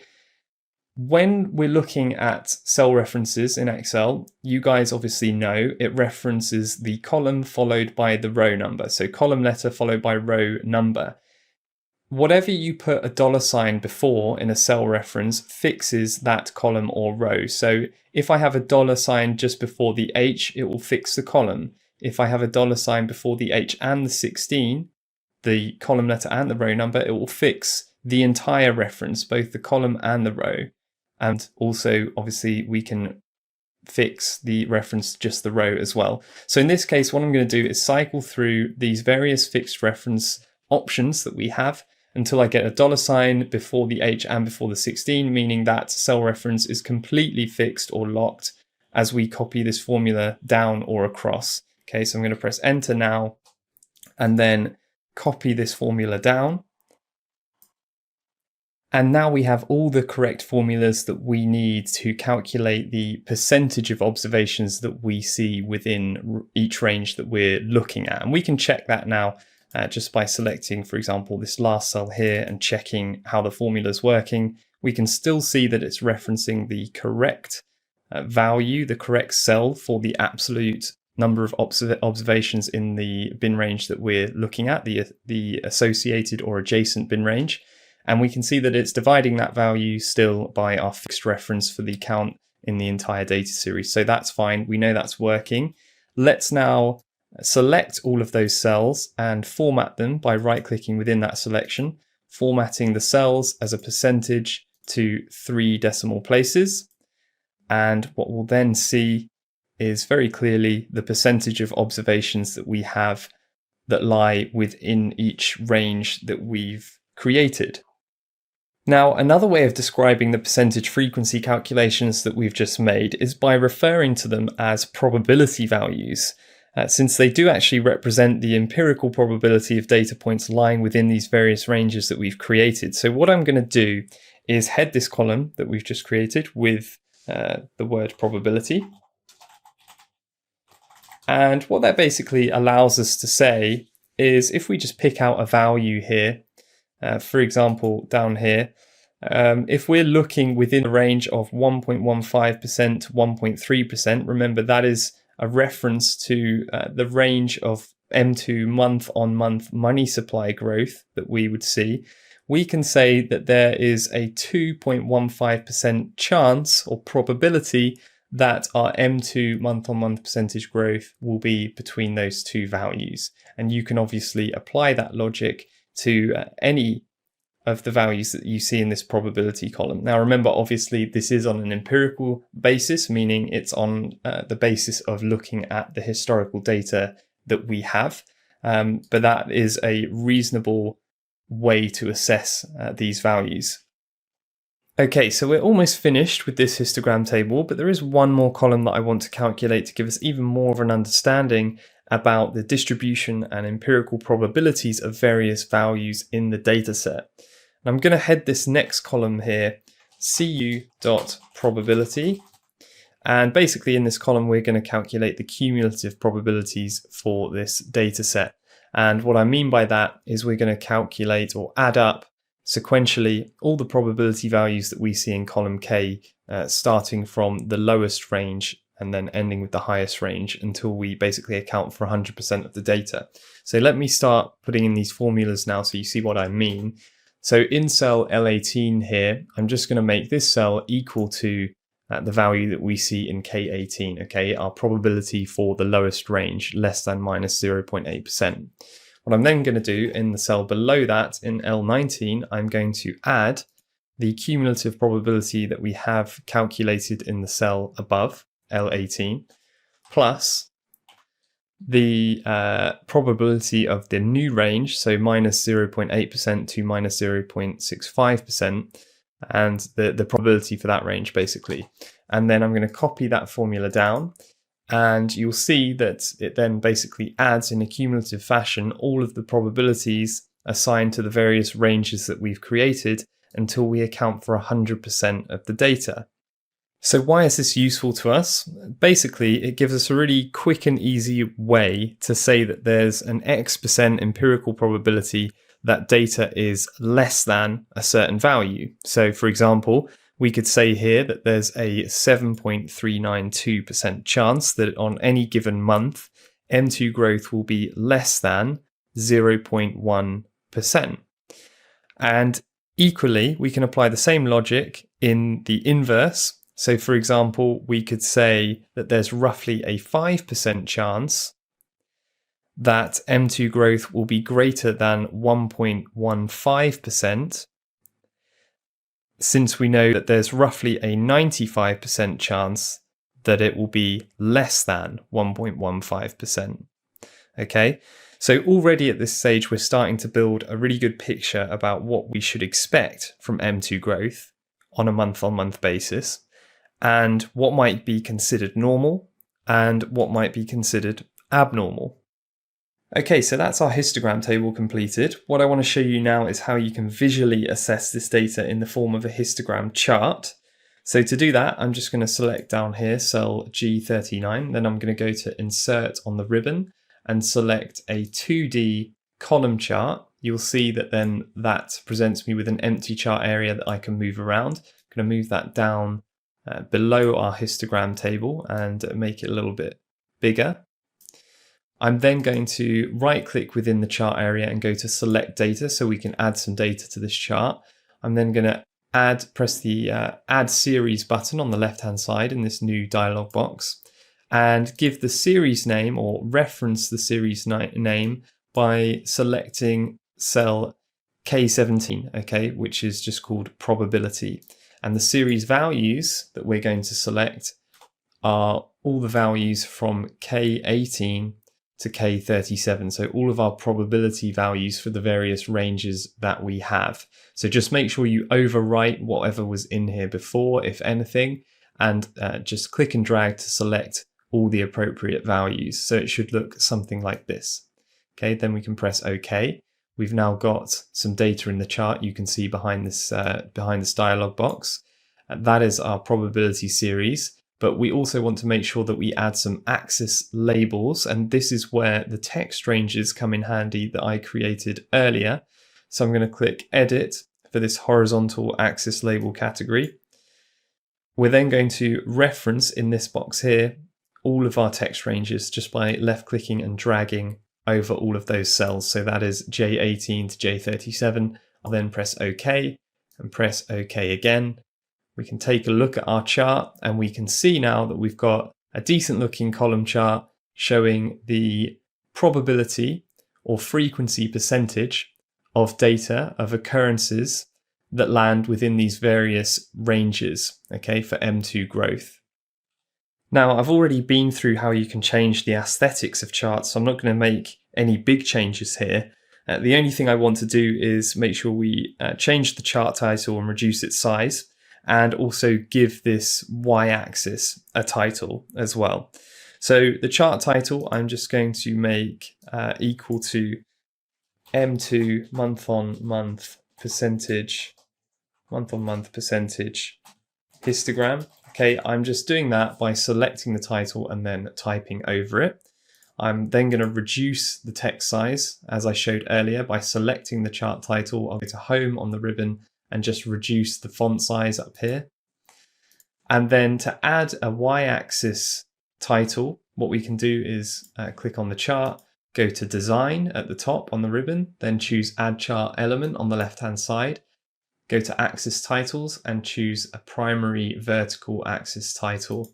You can see that adds an axis title on the left there. We can just select the text that's in that box, delete it, and then type over it with something new.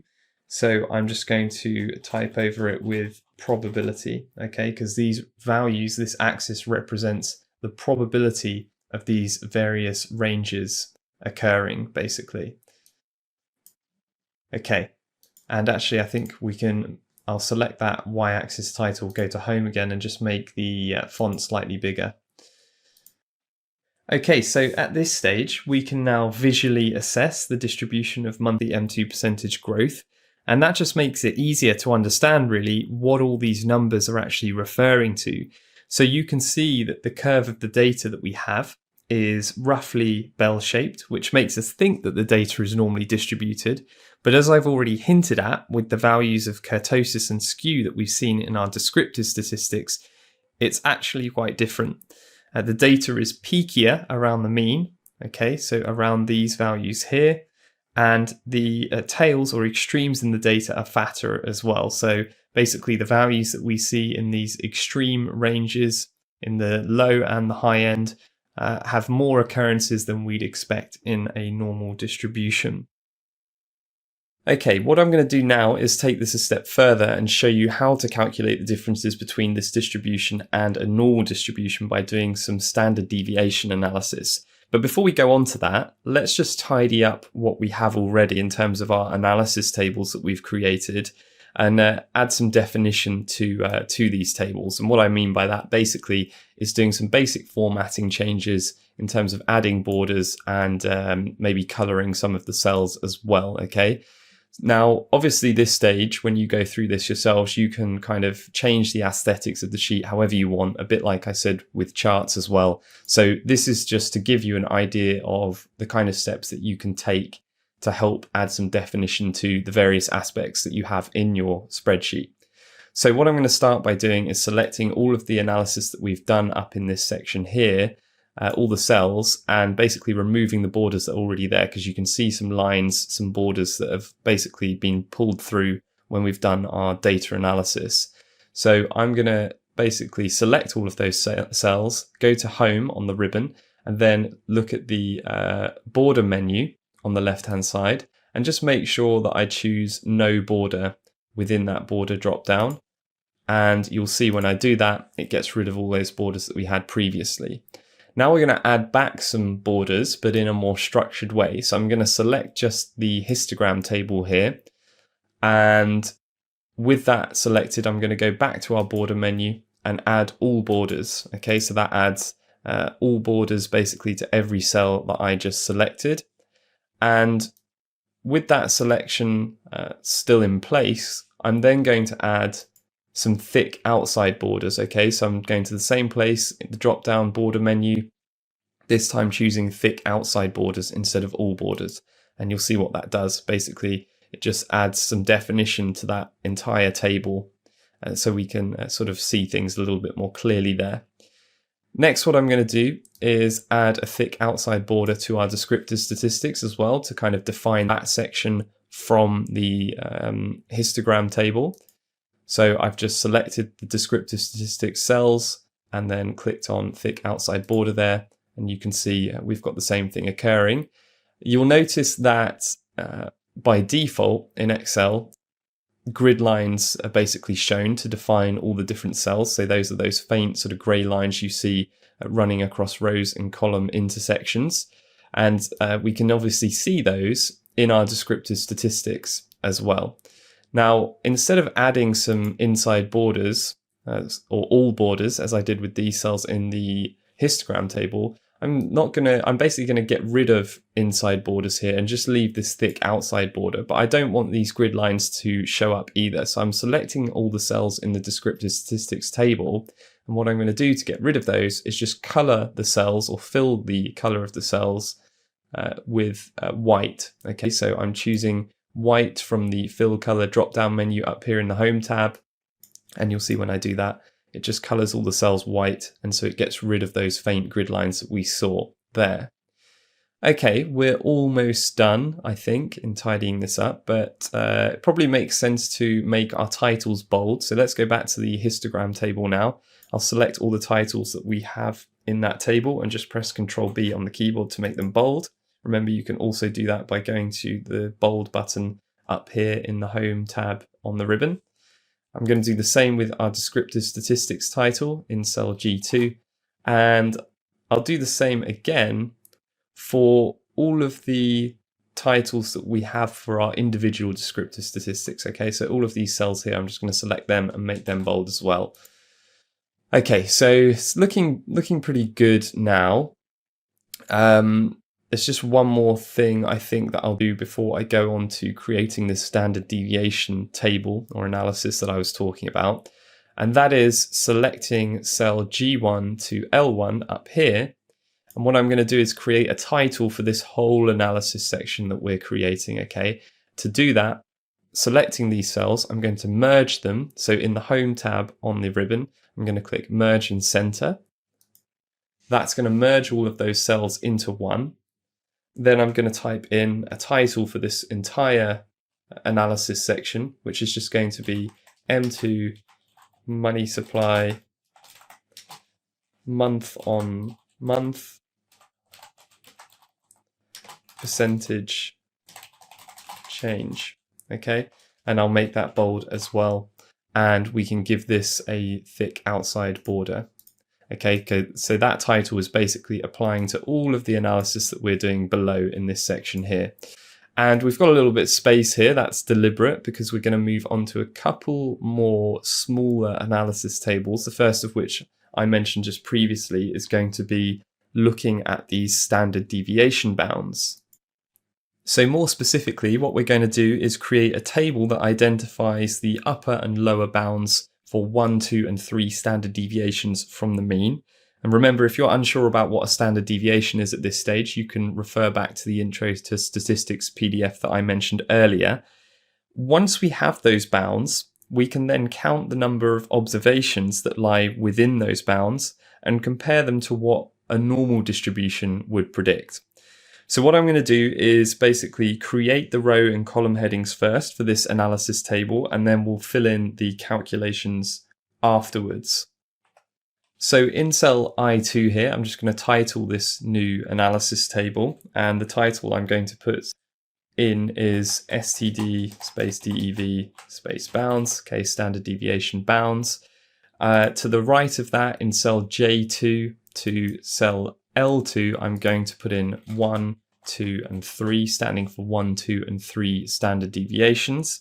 And then in the cell below I2, so I3, and down from that, I'm going to type upper bound, lower bound, actual count. So don't worry too much about what these mean just now. Actual percentage count and normal percentage count. Okay. So the first thing I'm going to do here is basically create our bound values for one standard deviation from the mean. I'm going to start with the upper bound first. So in cell J3, we're going to enter a formula to calculate this upper bound. I'm going to put in equals, then make a reference to our mean in our descriptive statistics, that's cell H4. I'm going to add to that, in brackets, 1 times the standard deviation value that we have in our descriptive statistics. Now we can just type 1 asterisk and then make a reference to our standard deviation cell. Or what we could do is, instead of putting 1, we could just make a reference to our standard deviation bound cell up here, so cell J2, which is obviously equal to 1. Okay, so you can see from this formula, basically we're creating an upper bound for 1 standard deviation from the mean, because we're taking the mean, we're adding 1 times the standard deviation that we have for our data. Now, I could just enter that formula there, but what I want to do is make this a little bit more robust by making sure we can copy this across and down. So I'm going to fix the cell references for the mean and standard deviation. So that's H4 and H8. To do that, I'm just clicking inside those cell references within the formula and pressing F4 on the keyboard, and that's adding those $ before the column letter and row numbers for each of those references. And also we want to fix the row, but not the column, for the reference to 1, 2, and 3 standard deviation bounds. Okay, so the J2 reference here. So I'm going to press F4 when my cursor's within that J2 reference. That's going to fix the whole thing. We don't want that, so I'm going to press it again, and then you'll see that it's just got the $ before the row number and not the column letter. So it's just fixing the row, not the column. That's what we want. After that, I'm just going to press enter, and you'll see there that I've got an upper bound value for 1 standard deviation from the mean. I'm going to copy this formula down to the lower bound row, and you'll see that actually at this stage we've just got exactly the same value. That's incorrect at the moment because we need to make a minor adjustment to our formula for the lower bound calculations. So I'm going to double click inside the lower bound calculation here, and instead of it being an addition sign, I'm going to change that to a subtraction sign in the formula. So basically we're taking the mean and we're minusing 1 times the standard deviation to create a lower bound for 1 standard deviation from the mean. And you can see now we've got an upper bound of about 1%, a lower bound for about 0.1% in terms of 1 standard deviation from the mean. Once we've got those formulas done, we can just select those 2 cells and copy these formulas across to 2 and 3 standard deviations from the mean by left clicking and dragging on the little green box at the bottom right of the selection across to column L. And you'll see now that we've got values for the upper and lower bounds for 2 and 3 standard deviations from the mean, as well as 1 standard deviation from the mean. And you can go in and check that these formulas are working correctly. For example, we can see here in the upper bound for 2 standard deviations from the mean, it's still referencing our fixed reference for the mean and standard deviation, but it's moved our reference for the number of standard deviations from the mean from cell J2 to K2, and that's correct. The same logic would apply for the rest of these cells as well. So now we know our upper and lower bounds for 1, 2, and 3 standard deviations from the mean. Let's count the number of observations that we see in our M2 month-on-month data that have values between these upper and lower bounds that we've created. So I'm going to start in cell J5 here and type in a new formula. So I'm going to put equals, and it's going to start off with a function. The function is going to be countifs. So I'm typing in countifs here, then open brackets. And I'm just going to go ahead and basically write this whole formula out and then come back and explain it afterwards. Okay, so I've written in countifs, open brackets. I'm then going to make a reference to column C, which is our month-on-month M2 data. I'm going to fix that reference, put in a comma to move on to the next parameter of this function. I'm then going to put in our first criteria, which is it's going to be greater than or equal to our lower bound for 1 standard deviation from the mean. So in quotation marks, I'm going to put greater than or equal to operators, close the quotation marks, and link that with an ampersand to a cell reference, which is going to be J4, representing our lower bound. Then I'm going to put in another comma, choose column C again, and fix that reference, then another comma and choose another criteria. This time it's going to be in quotation marks less than, and join that with an ampersand to another cell reference, cell J3, and close brackets. Whenever you have a function in Excel, it's always going to have a bunch of parameters that you need to fill in within brackets after you write in the function, okay? Now, this function is called countifs. It counts the number of data points in an array that you select. So the array in this example is column C, okay, our M2 month-on-month percentage change data. And it counts the number of data points in there subject to certain criteria that you define, okay? And how it works is in the first section, you basically reference the array that you want to count. So column C in this case. After the comma, you then define the first criteria that you want to count column C subject to. And this is just an Excel quirk, really, a way of writing greater than or equal to whatever is in cell J4, okay? Don't worry too much that you have to put greater than or equal to operators within quotation marks and then link that with an ampersand to J4. It's just a quirk of Excel, and you guys will get used to it when you use functions like this. Then you move on to a second criteria because, again, remember, we don't want to count all the data in column C that fulfills just higher than the lower bound. We need it to be higher than the lower bound, but lower than the upper bound. Okay, so we've then got to define the criteria range that we're looking at again. So that's column C, and then the criteria, a second criteria that we're going to use, which is less than cell J3, so the upper bound. So that's how that works. Don't worry too much if that seems overly complex at the moment. I think once you guys start using formulas and functions like this, you're going to get really used to it and just understand the little quirks of Excel and the kind of logic that it uses. Okay, so I'm just going to enter that in now and you'll see what happens. Okay, so we have a count of 620. That means we have 620 data points, month-on-month percentage change data points for our M2 money supply, out of 744 that fall between these bounds, so 1 standard deviation from the mean. Let's copy this formula across to 2 and 3 standard deviations from the mean and see what happens.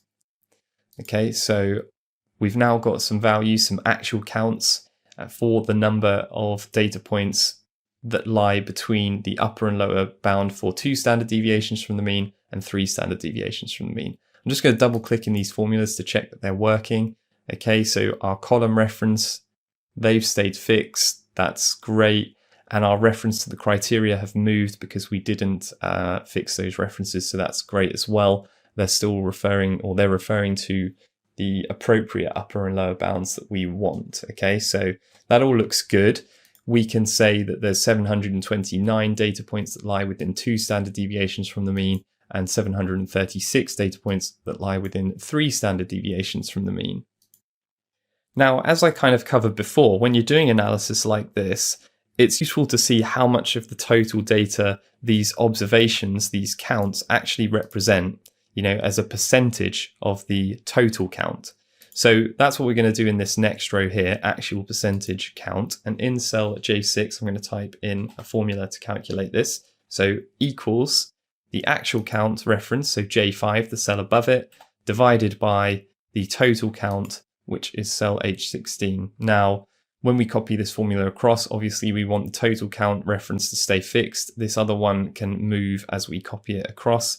So I'm just going to make sure that the reference to H16 is fixed. Then I can press enter and copy these values across. And because these are percentages, we should format them to display themselves as a percentage. So with all of these cells selected, I'm going to right click within the selection, go to format cells and format them as percentages to 3 decimal places. Okay. And we can see that, for example, the 83% of the data in column C lies between our upper and lower bound for 1 standard deviation from the mean, and so on. Okay. Now remember, the point of this table was to observe how these percentages may differ from what a normal distribution would predict in terms of the percentage count that a normal distribution has for 1, 2, and 3 standard deviations from the mean. Now, you guys will know from the Intro to Statistics PDF that I've mentioned a number of times that for 1 standard deviation from the mean, a normal distribution accounts for 68.2% of all the observations.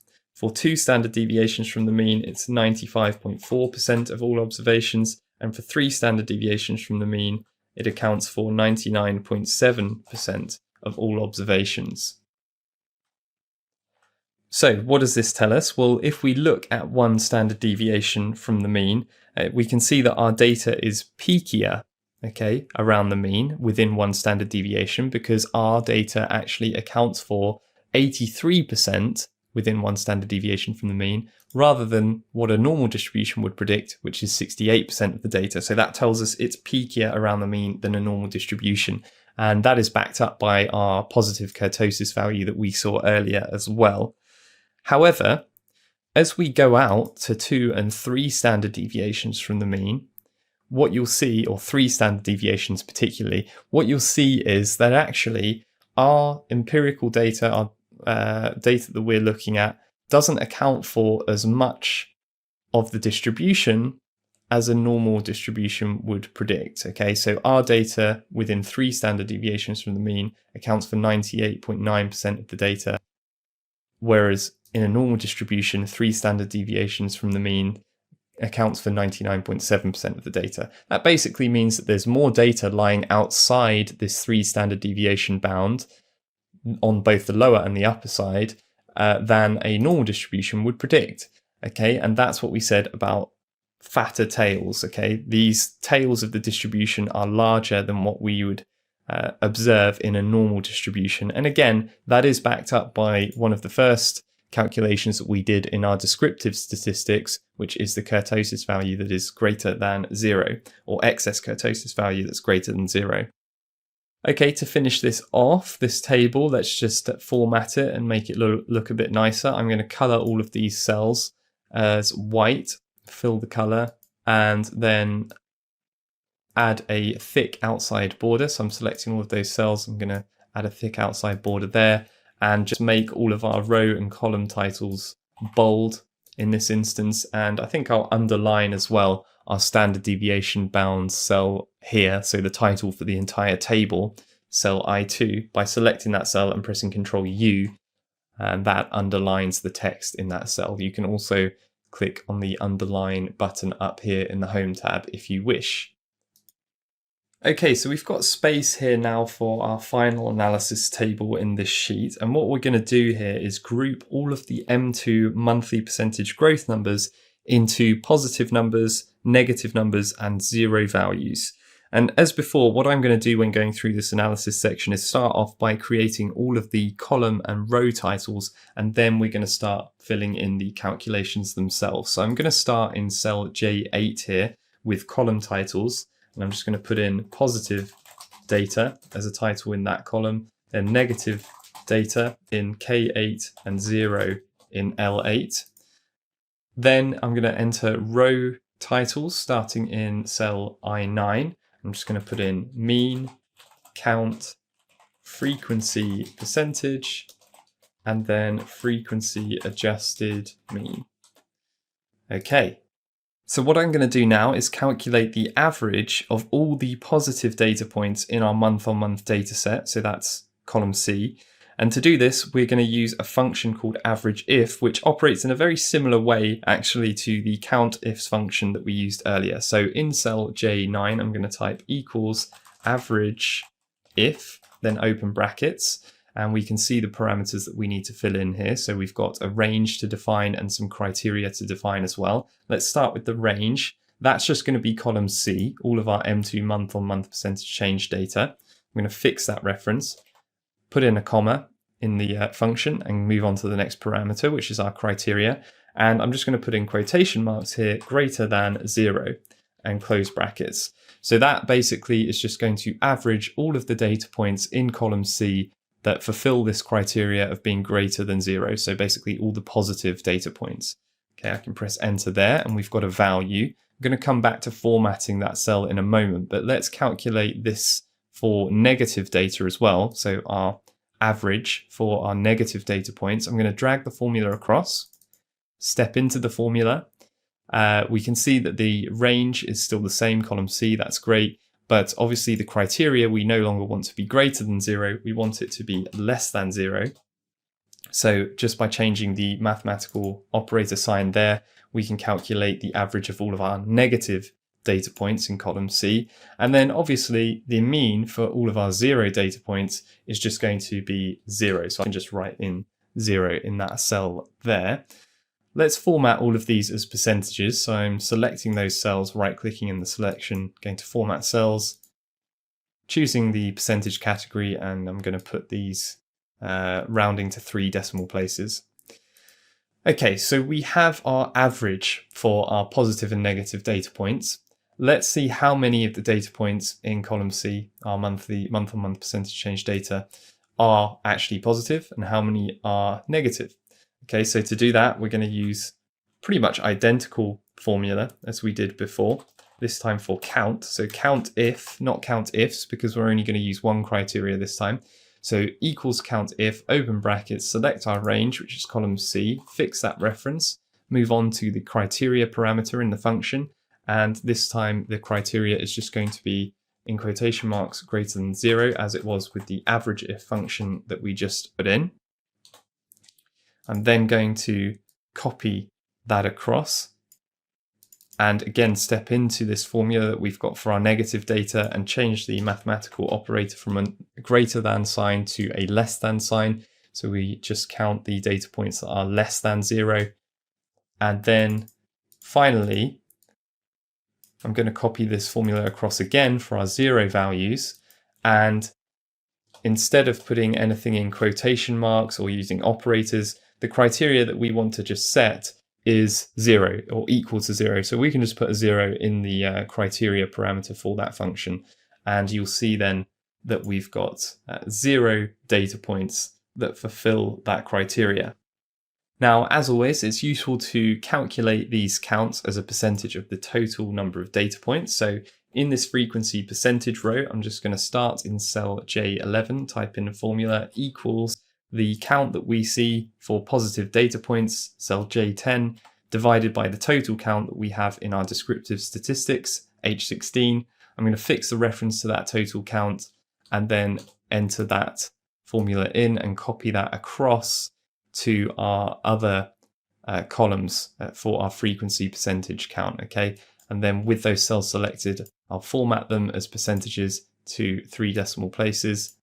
And we can then see that how many sort of data points we have that are positive, negative, or 0 in our total data set. So the vast majority, obviously positive, 95% plus, negative, the rest, and there's no data points that have a value of 0. Now we can calculate the probability or frequency adjusted mean. And this is basically just the weighted mean for the positive, negative, and 0 data groups. And the means are weighted by the probability of occurrence of each group. And the sum of all of these frequency adjusted means will equate to 1. So in this cell, J12, I'm just going to type equals the mean for the positive data set, J9, times by the probability of occurrence for positive data points, which is J11.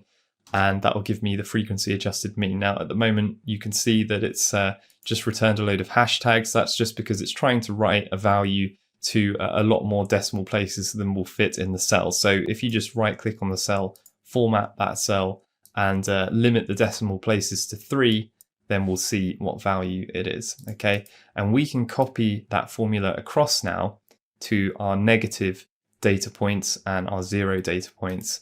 And you'll see that we have a positive data frequency adjusted mean of 0.57%, a negative one of minus 0.005%, and obviously our 0 grouping returns a 0% frequency adjusted mean. Now, if you add all of those up, so if I select all of those cells and look at the bottom of the Excel sheet down here, you'll see the sum is 0.567%, which is actually exactly the same as the mean for the entire data set, okay?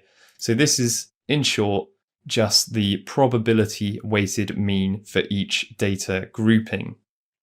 Okay, so this table basically just gives us an idea of, how often we can expect positive or negative data points for M2 monthly percentage growth. And it also gives us an idea of the average value we might expect for both positive or negative data points. So let's finish this table off now by tidying it up. I'm going to select all the cells from I8 to L16 here, and I'm going to color all of them as white. Then I'm going to just add a thick outside border here and just make sure all of our column titles and row titles are bold. Okay, so that's that analysis table done. There's one more chart we should probably plot, and that is the monthly moves in M2 money supply itself. So to do this, let's insert a new chart at the bottom of all of our analysis here. So I'm going to scroll down the sheet a little bit and just go to insert on the ribbon and insert a 2D column chart.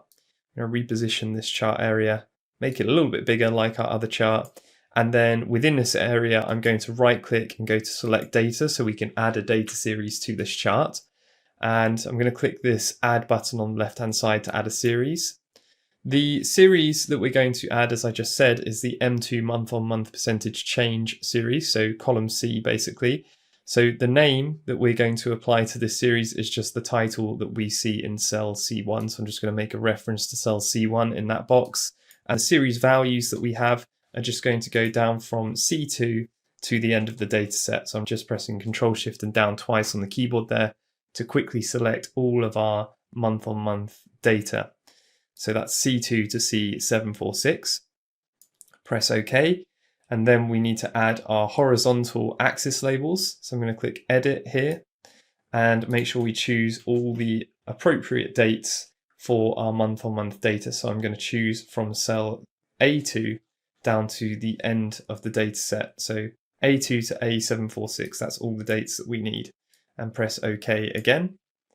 Scroll back to the top of the sheet and we can see that we've now got our M2 month-on-month percentage change data in a column chart format.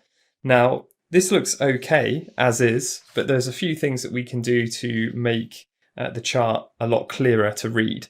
So let's start by moving these dates from the 0 value of the y-axis to the bottom of the chart, and you'll see what I mean in a moment. So if I double click the dates here, you'll see a format axis panel appear on the right hand side, and you just need to go down to the labels tab and then select the label position as low rather than next to axis. And you'll see then that the dates, instead of appearing next to that 0 axis, now appear at the bottom of the chart, and that just makes things a little bit easier to read. Now what we're going to do is reduce the gaps between all of these columns and color them in a different color. So I'm going to double click the columns themselves, so the data itself in this chart, and again you'll see this format data series panel appear on the right hand side. I'm going to make the gap width of these columns 0, so it will bunch all the columns together. There won't be any gaps between them. You might not see how that's changed just yet, but it has actually removed gaps between columns. And then what we're going to do is go to the fill and line options in this format data series panel and go to the fill tab and choose a solid fill. And we're also going to tick the checkbox that says invert if negative. And what that's going to do is basically color the negative data points in a different color. And we can change these colors to whatever we want. You can see at the moment it looks like we've got blue and black. In actual fact, it's blue and white, but I think it's got some borders there. So anyway, let's just change the colors to green for our positive values and red for our negative values there. So that's pretty much it in terms of what you guys need to know in order to build out this analysis yourselves. As I touched on at the beginning, the point of all of this really is to be able to identify abnormal prints in M2 money supply growth, particularly on the upside. So we can identify when the Fed is stepping in to provide liquidity to support the economy in terms of growth and inflation, and also, of course, markets.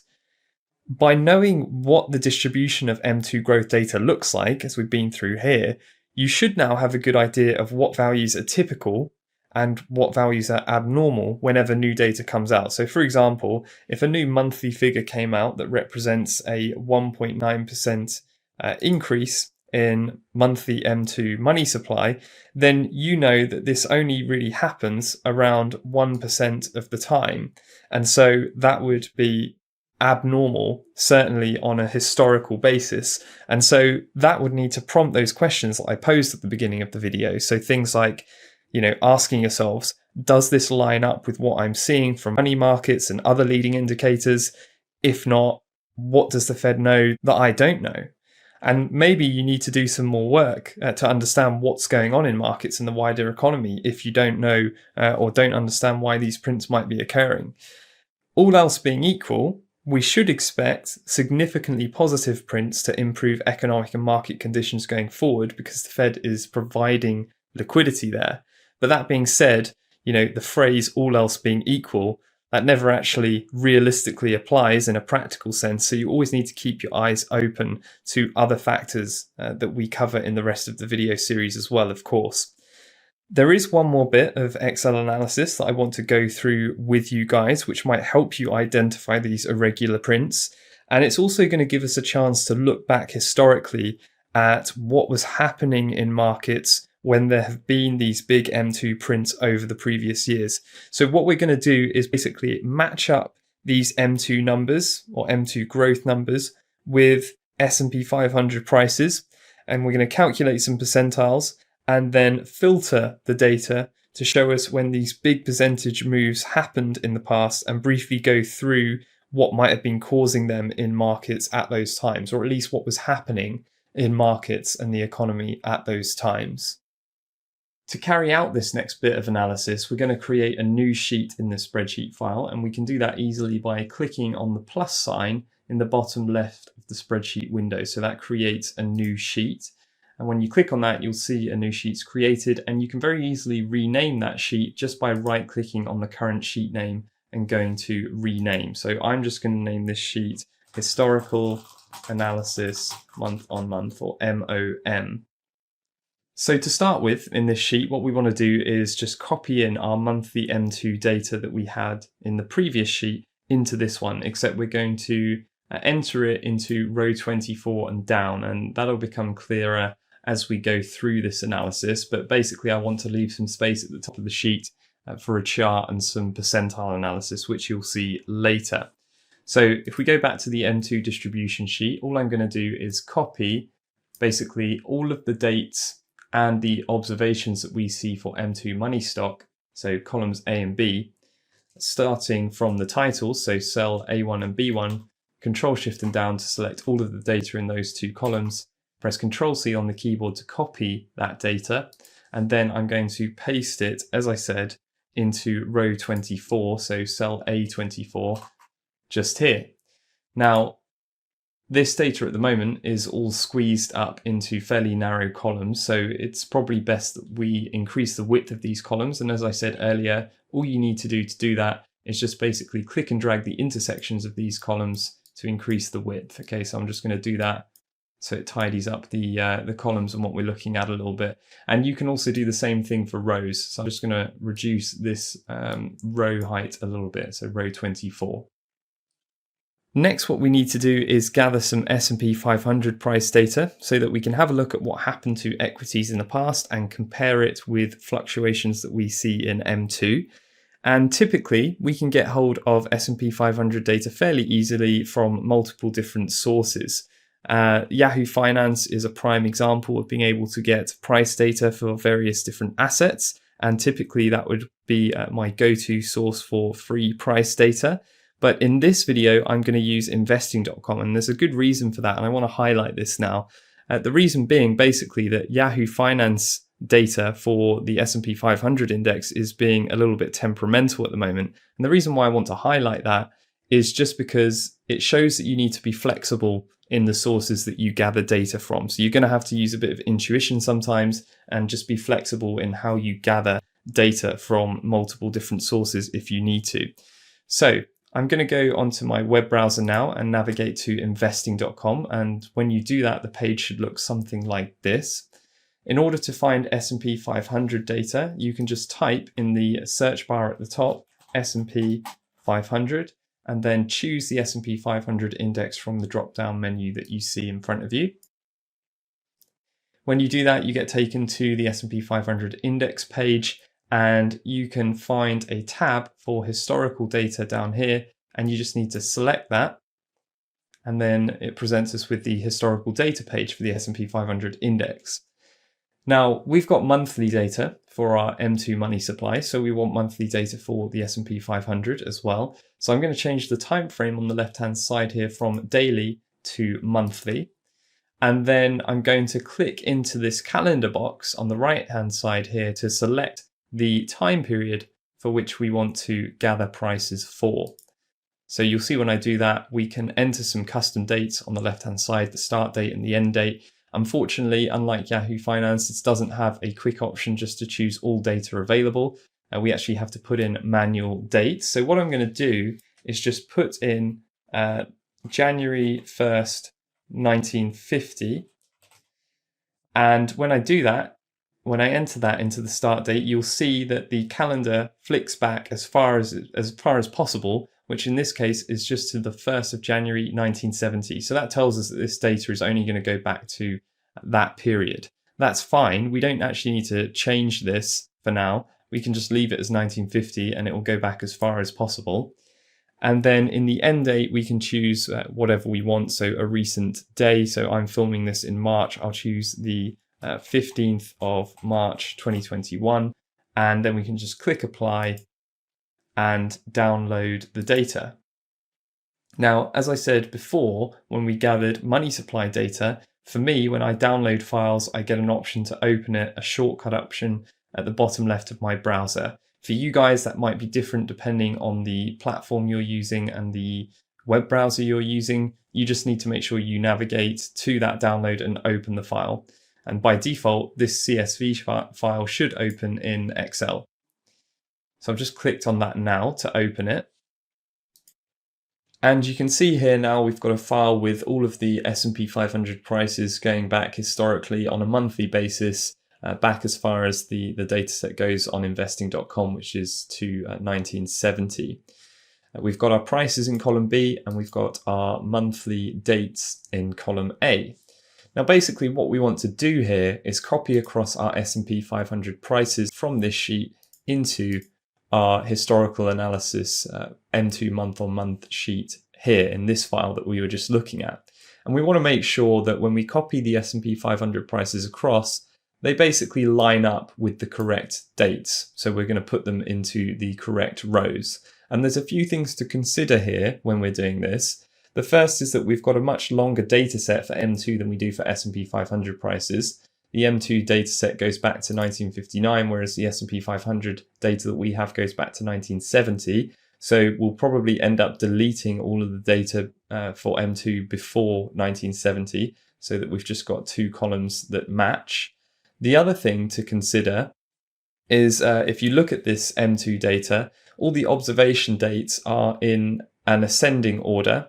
What that means is the top row in the data set is the earliest date, okay? And the bottom row in the data set is the latest date. And if we look at our S&P 500 data, it's the opposite way round. The top row in the data set is the latest date, and the bottom row is the earliest date. And that means the order of dates is descending. So one way to fix that very quickly in this S&P 500 data is select any one of the title cells in the top row of the sheet, and then go to data on the ribbon and click filter.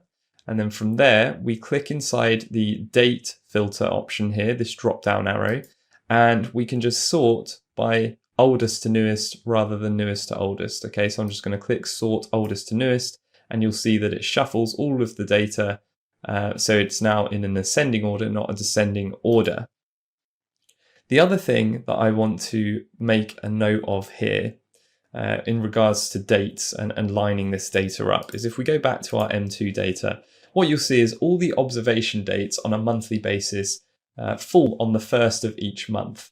Now, in actual fact, when you look at the details of the M2 data from the Federal Reserve Economic Database website, you'll see that these M2 money stock values are actually average values over the entire month. So they're not the M2 money stock values on the first of every month. They're actually the average for the entire month. So if we take this observation as an example, on the 1st of January 1959, this actually applies to the average value for the whole of January 1959. Now, for this analysis, this isn't really going to affect things too much, and we're not too worried about it taking an average, but I just wanted to point that out because it's just something that you need to consider when you download data in general, basically digging deeper and finding out, exactly how the data is structured, because it might matter for a different analysis that you're doing that the exact dates don't line up. Now, if we go back to our S&P 500 data here, if you were to download this data from Yahoo Finance, you would get the prices at the end of the month, and in the date column, it would show that the monthly dates are basically the end of every month, okay? So the last day, the closing values for the last day of each month. Now, when you download data from investing.com, you get the first day of every month, but counterintuitively, really, and this is again something to watch out for, the price data that you get for that month, despite it saying it's from the first day of each month, is actually for the last day of each month. So it's still closing prices for the end of the month, even though when you actually select these date values in column A, you can see it's always from the first day of each month. Okay, so just something to bear in mind. Like I said, for this analysis, it doesn't really matter too much. Okay, we're going to be lining up end of month prices with average money stock over those months. Okay, so that's not really an issue. So to copy this data into our other spreadsheet, I'm going to select from our first date and first price that we have in this S&P 500 data. So February 1970, a price of 89.5. I'm going to press Control Shift and down to select all of the data down to the bottom of this sheet, or down to the bottom of the data set anyway. Once that's selected, I'm going to copy it by pressing Control and C. And then I'm going to go over to our M2 historical analysis sheet. And I'm going to make sure that I go down to the February 1970 row. Okay, so down to here, row 158, and copy that into this sheet. Now, the reason why I've taken the dates from the previous sheet, from the S&P 500 data, is just to make sure that when you do copy it in, you can see that the date columns match up. But actually, we no longer need this date column that we've just copied in once we know that that's true. Okay, so what you can do is just left click column C at the top here, right click within that selection and go to delete, and that will delete the date column there. Now, remember what I said we're going to do with our data that's prior to February 1970. So all of the data that we don't have, or all of the dates, sorry, that we don't have S&P 500 data for, we're basically just going to delete it, get rid of it. So what I'm going to do is left click and drag on these row numbers from row 157 all the way to the first observation date that we have. That's going to select all of those rows in their entirety. I'm going to right click in that selection and delete all of those as well. And then what you can see is we've just got a nice clean data set with our observation dates, our M2 money stock average values over those months. And this will be S&P 500 prices. So I'll title that column appropriately as well and put that title in bold in cell C24. Okay, so remember what we're trying to do here is a historical assessment comparing abnormal M2 growth values on a monthly basis to market events which will show up in S&P 500 prices. So we still need to calculate our M2 month-on-month percentage change again. So in this column, column D, in cell D24, I'm just going to title this column M2 month-on-month percentage growth. Okay, and I'll make that column title bold. We can also wrap the text of this column title within the Home tab on the ribbon, just to make sure the title fits in the cell. And then we're going to run our calculations just as we did previously. So basically, all we need to do is in the second cell down, I'm going to type in that cell, D26 equals the money stock that we see for March 1970, okay, our second observation, divided by our first observation, the February 1970 observation, okay, and that's going to calculate our growth once we minus 1 from that equation as well. So when I press enter there, you'll see that that returns to us a month-on-month percentage growth value for M2 for that month, and I'm just going to copy that formula down to the bottom of the sheet very quickly by double-clicking the little green box in the bottom right of that selection. And then, as we've done before, we're going to format all of those cells as percentages. And I'm just going to basically right click within that selection that I've just copied down, go to Format Cells, choose the category as a percentage, and then choose 3 decimal places. And that's it. We've got our M2 month-on-month percentage growth in percentage format. And we can now look at those values and see how they compare to S&P 500 prices.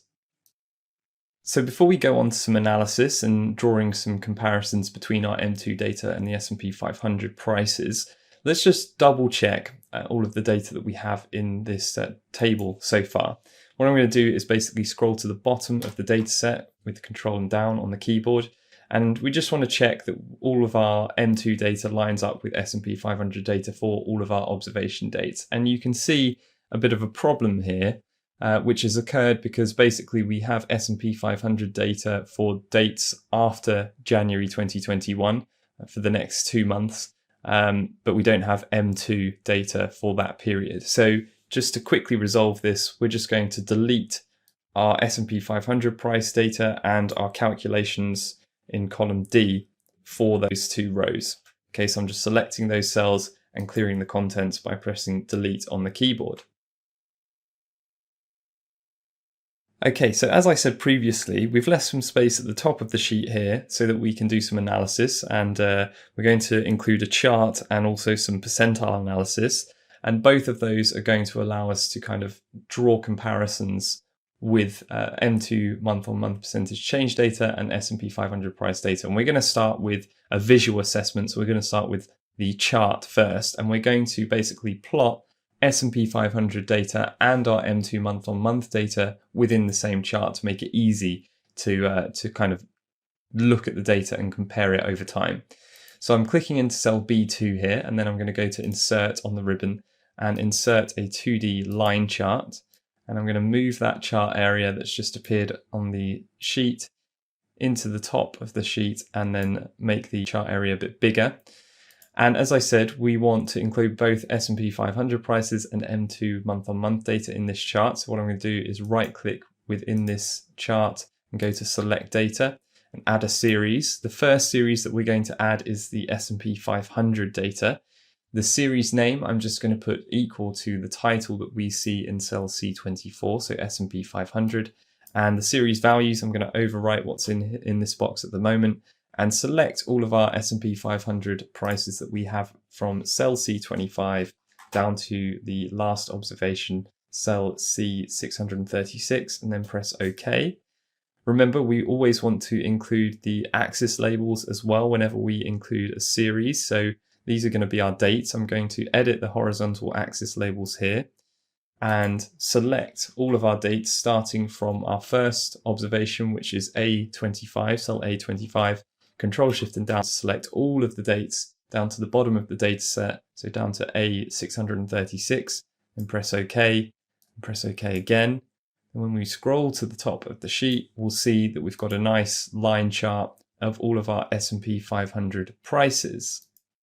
Now what I'm going to do is add in our M2 month-on-month percentage growth values into this same chart. So I'm going to right-click within the chart, go to Select Data. We're going to add a new series. And this series title is just going to be the text that we see in cell D24, okay, M2 month-on-month percentage growth. And the series values are just going to go from D25, Control Shift and down twice to get to the end of the data set. So down to D636, and I press OK here. And then we're going to edit the horizontal axis labels just as we did with the S&P 500 prices. So they're going to be our observation dates. And click on edit there and choose all of the observation dates that we have in this table as well.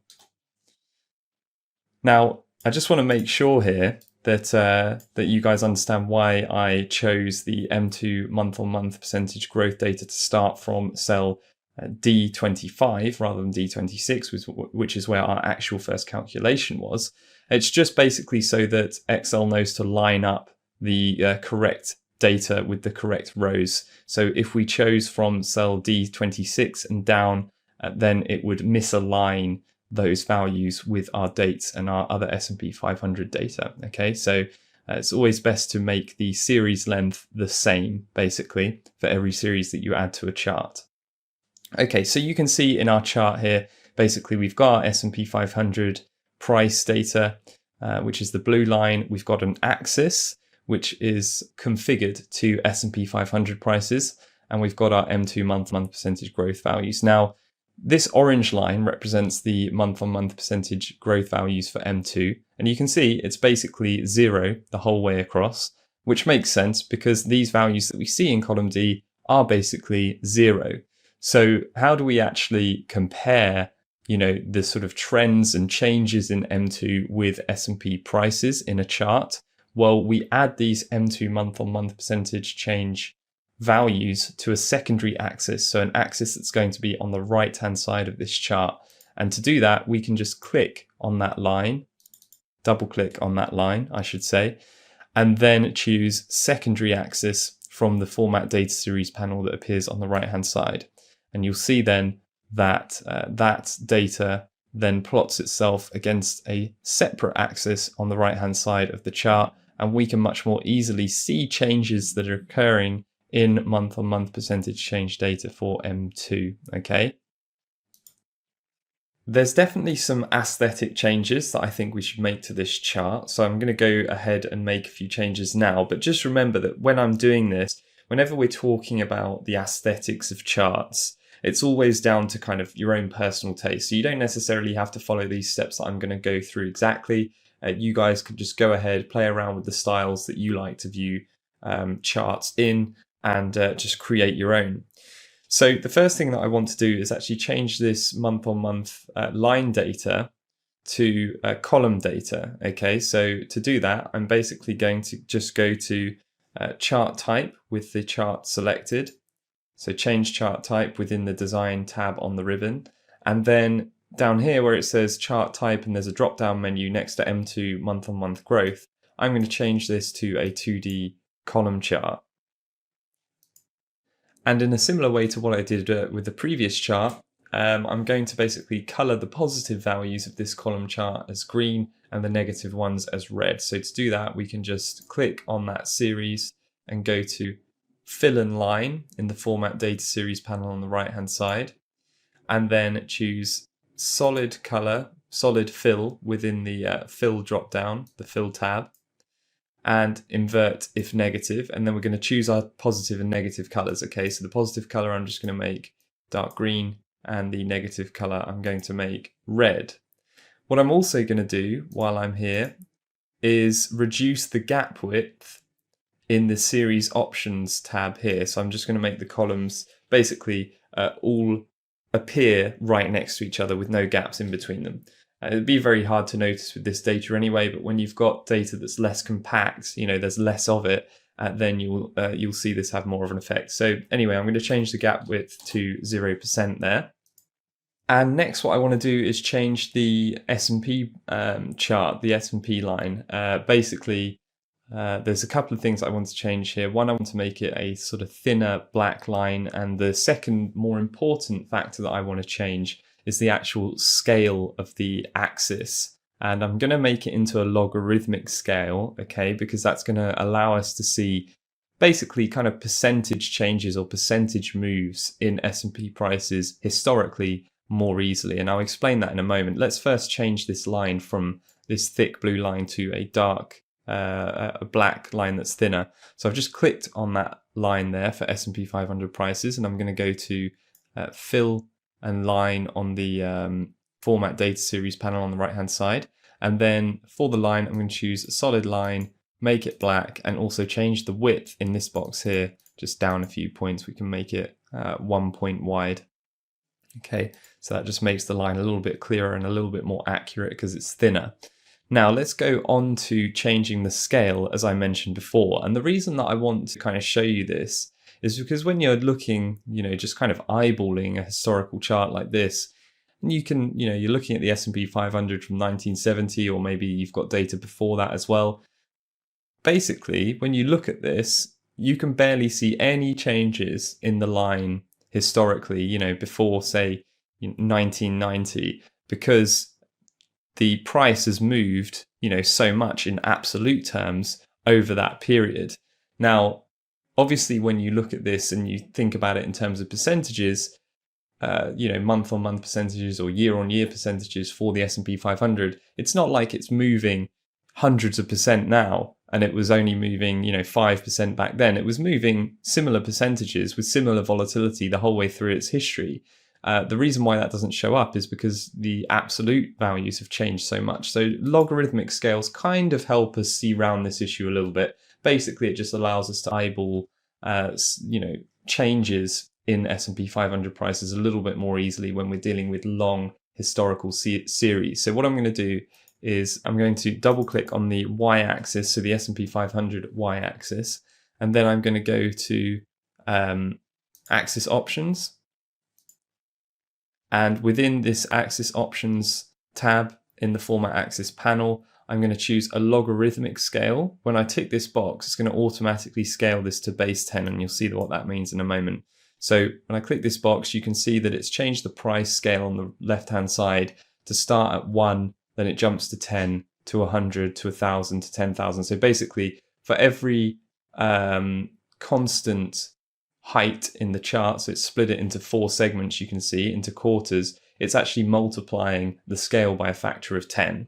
Now, that's a bit much for this chart. Okay, we don't need to do that. We don't need to use base 10 log for this for these prices. I think it shows up best with base 2.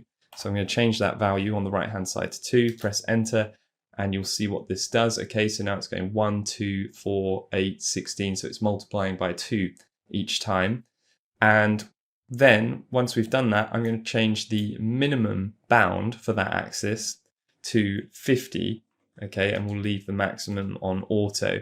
And then what you can see is we can really kind of easily understand changes in the S&P 500 over time by doing that, okay? And it doesn't look as kind of skewed to the latest data as it did before.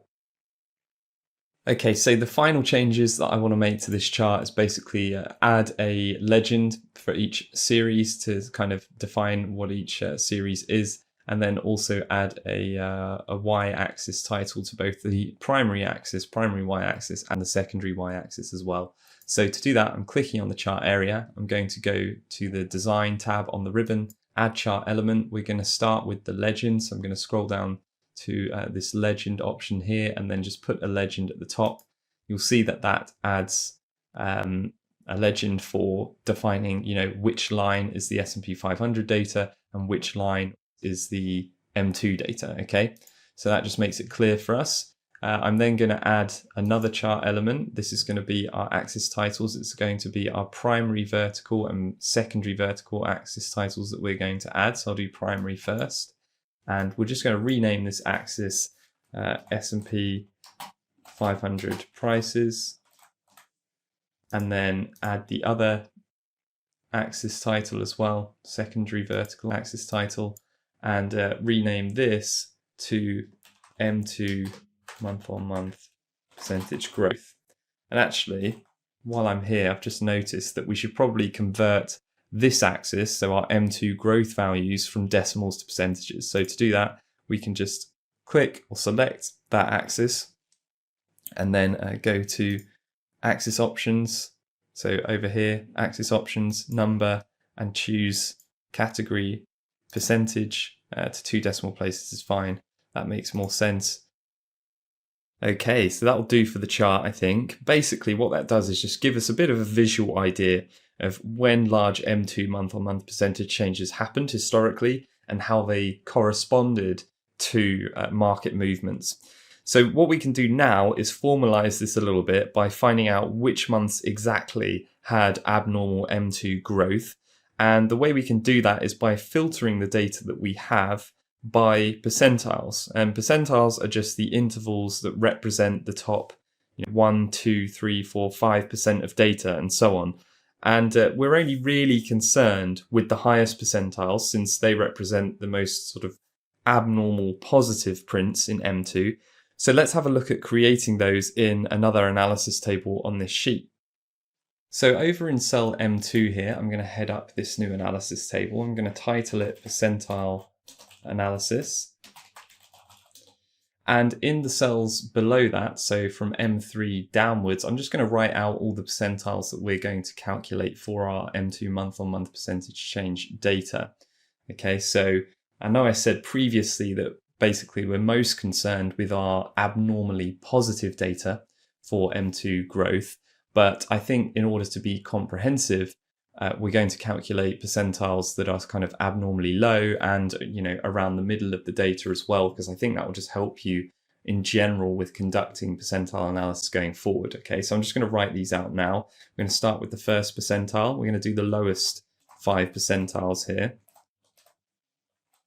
And then I'm going to skip to the 10th percentile, the 25th percentile, so the lowest quarter of data, 50th percentile, that would essentially be the median of the data, the middle of the data set.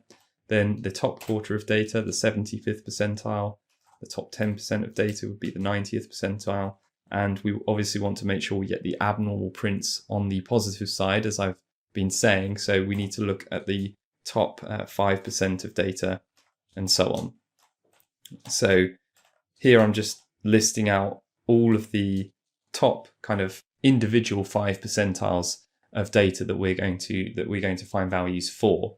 Now, to be clear about what percentile analysis actually is, a percentile is the value below which a percentage of the data falls within a given data set. Okay, so if we're looking at M2 month-on-month percentage growth, as we are here, if we want to understand what the first percentile value is for that data set, we want to know the value at which 1% of the data falls below.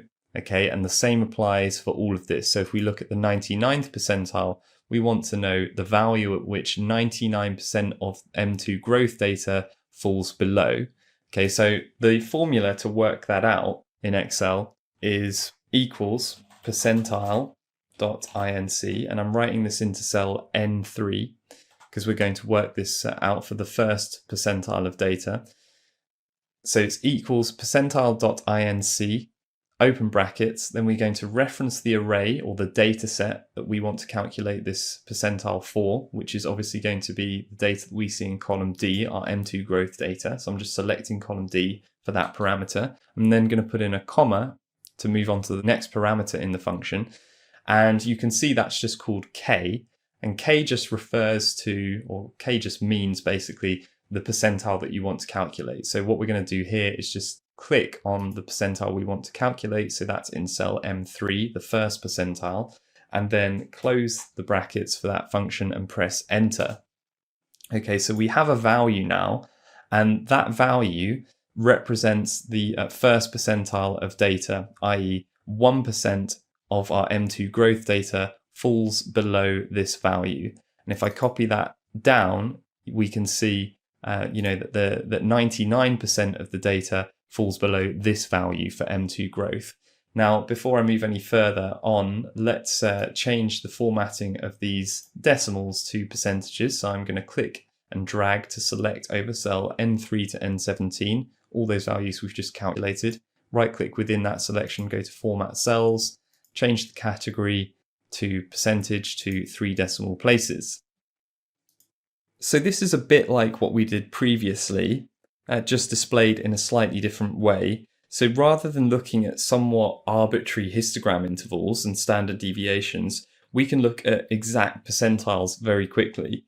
And what we're saying here, for example, is that the top 5% of M2 monthly growth values are above 1.2%, and the top 1% of monthly M2 growth values are above the value of 2.1%. So that allows us to assess each monthly value that comes out in terms of what percentile of M2 growth it falls within. So if the value is in the 95th percentile or higher, we should probably be paying attention to it and thinking about what that means. Does it mean the Fed's being reactive or proactive? Is it in line with what we're seeing in other indicators? Is the stimulus enough, or is it too little too late? So let's have a look at some of these abnormal moves now with some historical context. And what I'm going to do here is basically filter our M2 data, our M2 growth data for the top 2% of values. And the way I'm going to do that is by clicking on any one of our headings that we have for our columns of data down here. So I'm just going to click on cell D24, our M2 growth data heading, and then going to data on the ribbon and choosing filter. And then we want to select the filter drop down from our M2 growth data, and then go to number filters and choose greater than. And what we're going to do here is filter all the values for our M2 month-on-month growth so that it only shows values that are greater than a certain number. And that number is going to be whatever the 98th percentile value is for our data. So it's going to account for the top 2% of our M2 growth values. So that value is 1.387%. Now in decimal format, that would be 0.01387. So I'm just going to type that in that box there. And we need to make sure, obviously, that we're only showing rows where M2 month-on-month growth is greater than. So make sure greater than is selected from this drop down, and then we can press OK. And what you'll see then is it returns all the values or all the months where the M2 growth is in the top 2% of all values. Okay, so where it's above this 1.387% cutoff. Now, before I go into any more detail about these values or these months in particular, let's have a look at our chart. You can see that that's been disrupted somewhat by filtering the data. And at the moment, that chart is just trying to display the data that it sees in these rows. And so it's not basically displaying all of the data that's hidden. And we want to change that because we don't really want our chart to be disrupted just because we filter these data series down here. So I'm going to right click in the chart and go to select data. I'm then going to choose this option down here called hidden and empty cells. And I'm then going to basically check this checkbox down here that says show data in hidden rows and columns and press OK. And you can see then that all our data is displayed despite some rows being hidden because we've used the filter options. So back to our filtered data.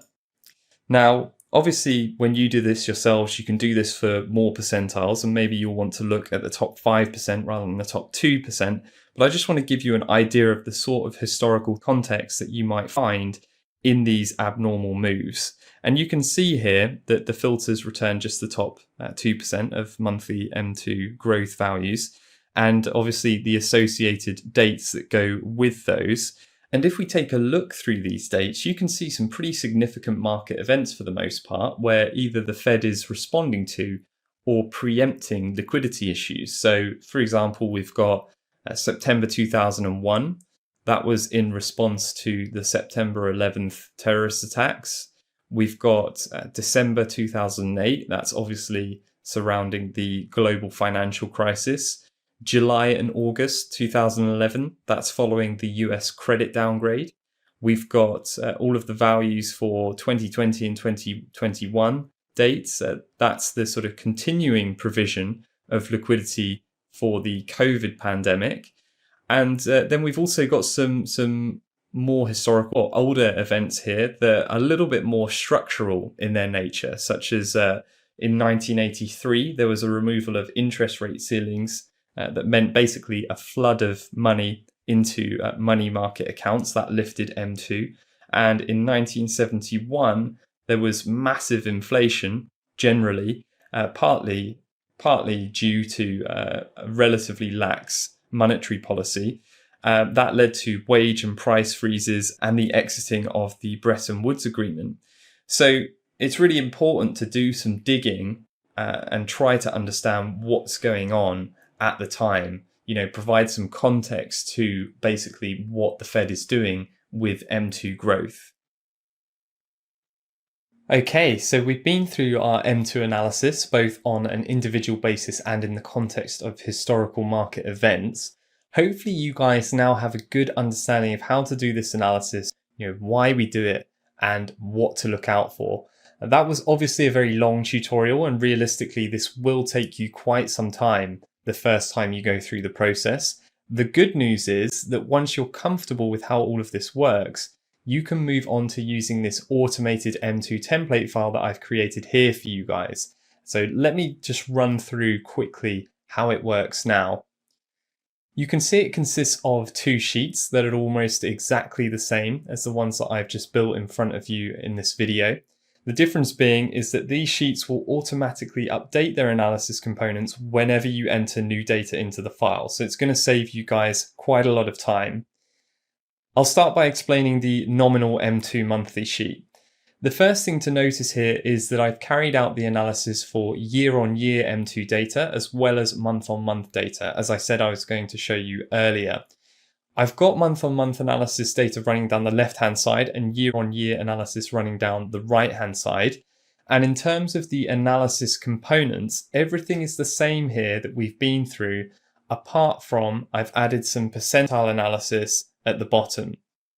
What I've done here for both month-on-month and year-on-year data is display the monthly and yearly growth values that correspond to these various percentiles that you can see. And as we looked at before, this can give you a much quicker and more accurate picture of just how abnormal a certain move in M2 growth is. And to make things even easier, I've got a cell here that returns the latest value and the corresponding month for both month-on-month and year-on-year M2 growth. And also, I've scored that value as a percentage of all of the values in the corresponding series. So essentially, this is a really quick single number that tells you how abnormal the most recent data is. And you can see at the moment, the most recent percent rank for month-on-month data is 98.6%, and year-on-year data is 100%. So that's the highest it's ever been. Now, when it comes to year-on-year data, it's not as responsive as month-on-month data. So in some ways, it isn't as important when it comes to spotting abnormal prints, as we've discussed. But what it does tell you is just how much M2 growth there has been over a longer period, so a year. And that gives you the idea of the sheer size and, more importantly, consistency of liquidity that's being provided by the Fed. And the best way to kind of use this analysis, or use both month-on-month and year-on-year data, is by looking at them in combination, as well as with, or in the context of, other leading indicators. That's how you're going to find it the most useful. So looking back at some of the analysis at the top of the sheet, you'll see some error values occurring, particularly on the year-on-year side of the sheet. Don't worry about these. There's a reason that each one can't return a value currently, and I suggest that you just leave them as is. For example, the mode of year-on-year data can't be computed because there is no number that's been repeated, so it can't detect what the most common value is. For our negative data analysis, there are no negative year-on-year M2 growth prints ever. So obviously those cells will return an error until we see some negative year-on-year M2 values, if we ever do. I'm not going to go through the formulas in this template in any real detail because it's outside the scope of this video, but just so you know, the way that everything here is automated is through the use of various different formulas, which you can have a look at just by clicking on the different analysis cells in the sheet. By all means, take a look at them, backward engineer them. If you're interested in learning how to use Excel formulas for automating your own spreadsheets, you're going to find some of these really useful. The final thing I want to cover briefly are the steps that you need to take to import new data into this template. So for this nominal M2 monthly sheet, you just need to download the new M2 data as I showed you previously in the video, and copy all of the dates and all of the M2 values into columns A and B of this sheet. And at that point, when you scroll to the bottom of the sheet, you'll see that there are month-on-month and year-on-year calculation columns that need to be updated as well. So you can just update those by clicking and dragging those formulas down as far as necessary to keep up with the new data that you've imported. And once you've done that, all of the analysis and charts will update automatically. If you want to update the historical analysis sheet as well, you can. The same principles apply here. Make sure you remove the filter from the columns of data that you already have and copy and paste the new dates, M2 and S&P 500 data into columns A, B, and C in the correct rows, and then copy down the formulas that you see in the M2 month-on-month column as required. You can also write some notes, as I've done here in column E, when you go through the exercise of assessing M2 in the context of historical economic or market events. You don't have to do that. I just think it's useful sometimes to do a bit of historical analysis and try and understand the context of various different M2 growth prints, and that will give you a better frame of mind really for understanding M2 prints going forward as well. Okay. So well done, guys. That was a long video. It was a lot to take in, I know. Go through the video and the accompanying downloads as many times as it takes to get this stuff to sink in. Once you do, you're going to be in a great position both in your understanding of the money supply, but also with your knowledge of how to carry out this kind of analysis in Excel, whether it's for money supply or any other data series that you want to look at in this way. So the key points I want to end on here are, firstly, if we look at M2 money supply historically, you'll see that there's a dynamic relationship in terms of correlation with the economy and markets in the past. In the most recent few decades, M2 has been used as a monetary stimulus policy to provide liquidity, and that's how it's still used currently. And the Fed either uses this in a reactive or a preemptive way when it sees either actual or potential liquidity shocks. To try and identify what significant M2 prints are, you're going to need to convert the M2 money supply into monthly percentage changes and calculate the historic distribution of data series. And then that gives you the context of what kinds of values are historically abnormal and therefore significant.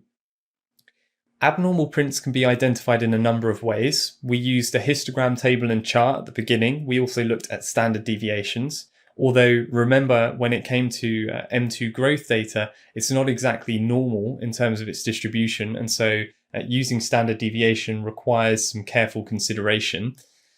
As well as those methods, we've also cut right to the chase by using percentiles, which help us identify what values correspond to, for example, the top 1, 2, 3, 4, or 5% of data. In the automated sheet, I've sped this analysis up for you further by creating a formula that returns the latest data and its percent rank for you guys to assess as soon as new data comes into the sheet. Once you've identified or think you've identified abnormal prints, you need to think about those numbers in the context of your knowledge that's been built up in the course so far, and also the knowledge that you're going to learn in subsequent videos. And you need to start asking yourself some questions. For example, does this M2 print value make sense considering what money market indicators and other leading indicators are saying? If it doesn't, why not? What is the Fed seeing, or what might the Fed be seeing that I'm not? Is the Fed being preemptive or reactive? If it's being reactive, do we think the stimulus is enough or it's too little too late? And I'm not saying you're going to have concrete 100% accurate answers to these questions. That's completely unrealistic. They're very difficult to answer in some circumstances. But just by thinking about them is going to lead you down the right track in terms of thinking and understanding where markets are currently and also where they're heading. So that's it for this video. I hope you guys enjoyed it. Well done again for getting through it. Remember to go through this video and the downloads as many times as you need to understand it properly, and don't worry if it takes time. It's all just part of the process. Remember, you're trying to build towards conscious competence, and you will get there if you follow the series and implement what you learn. Good stuff, guys. We'll finish there, and I'll see you later in the series.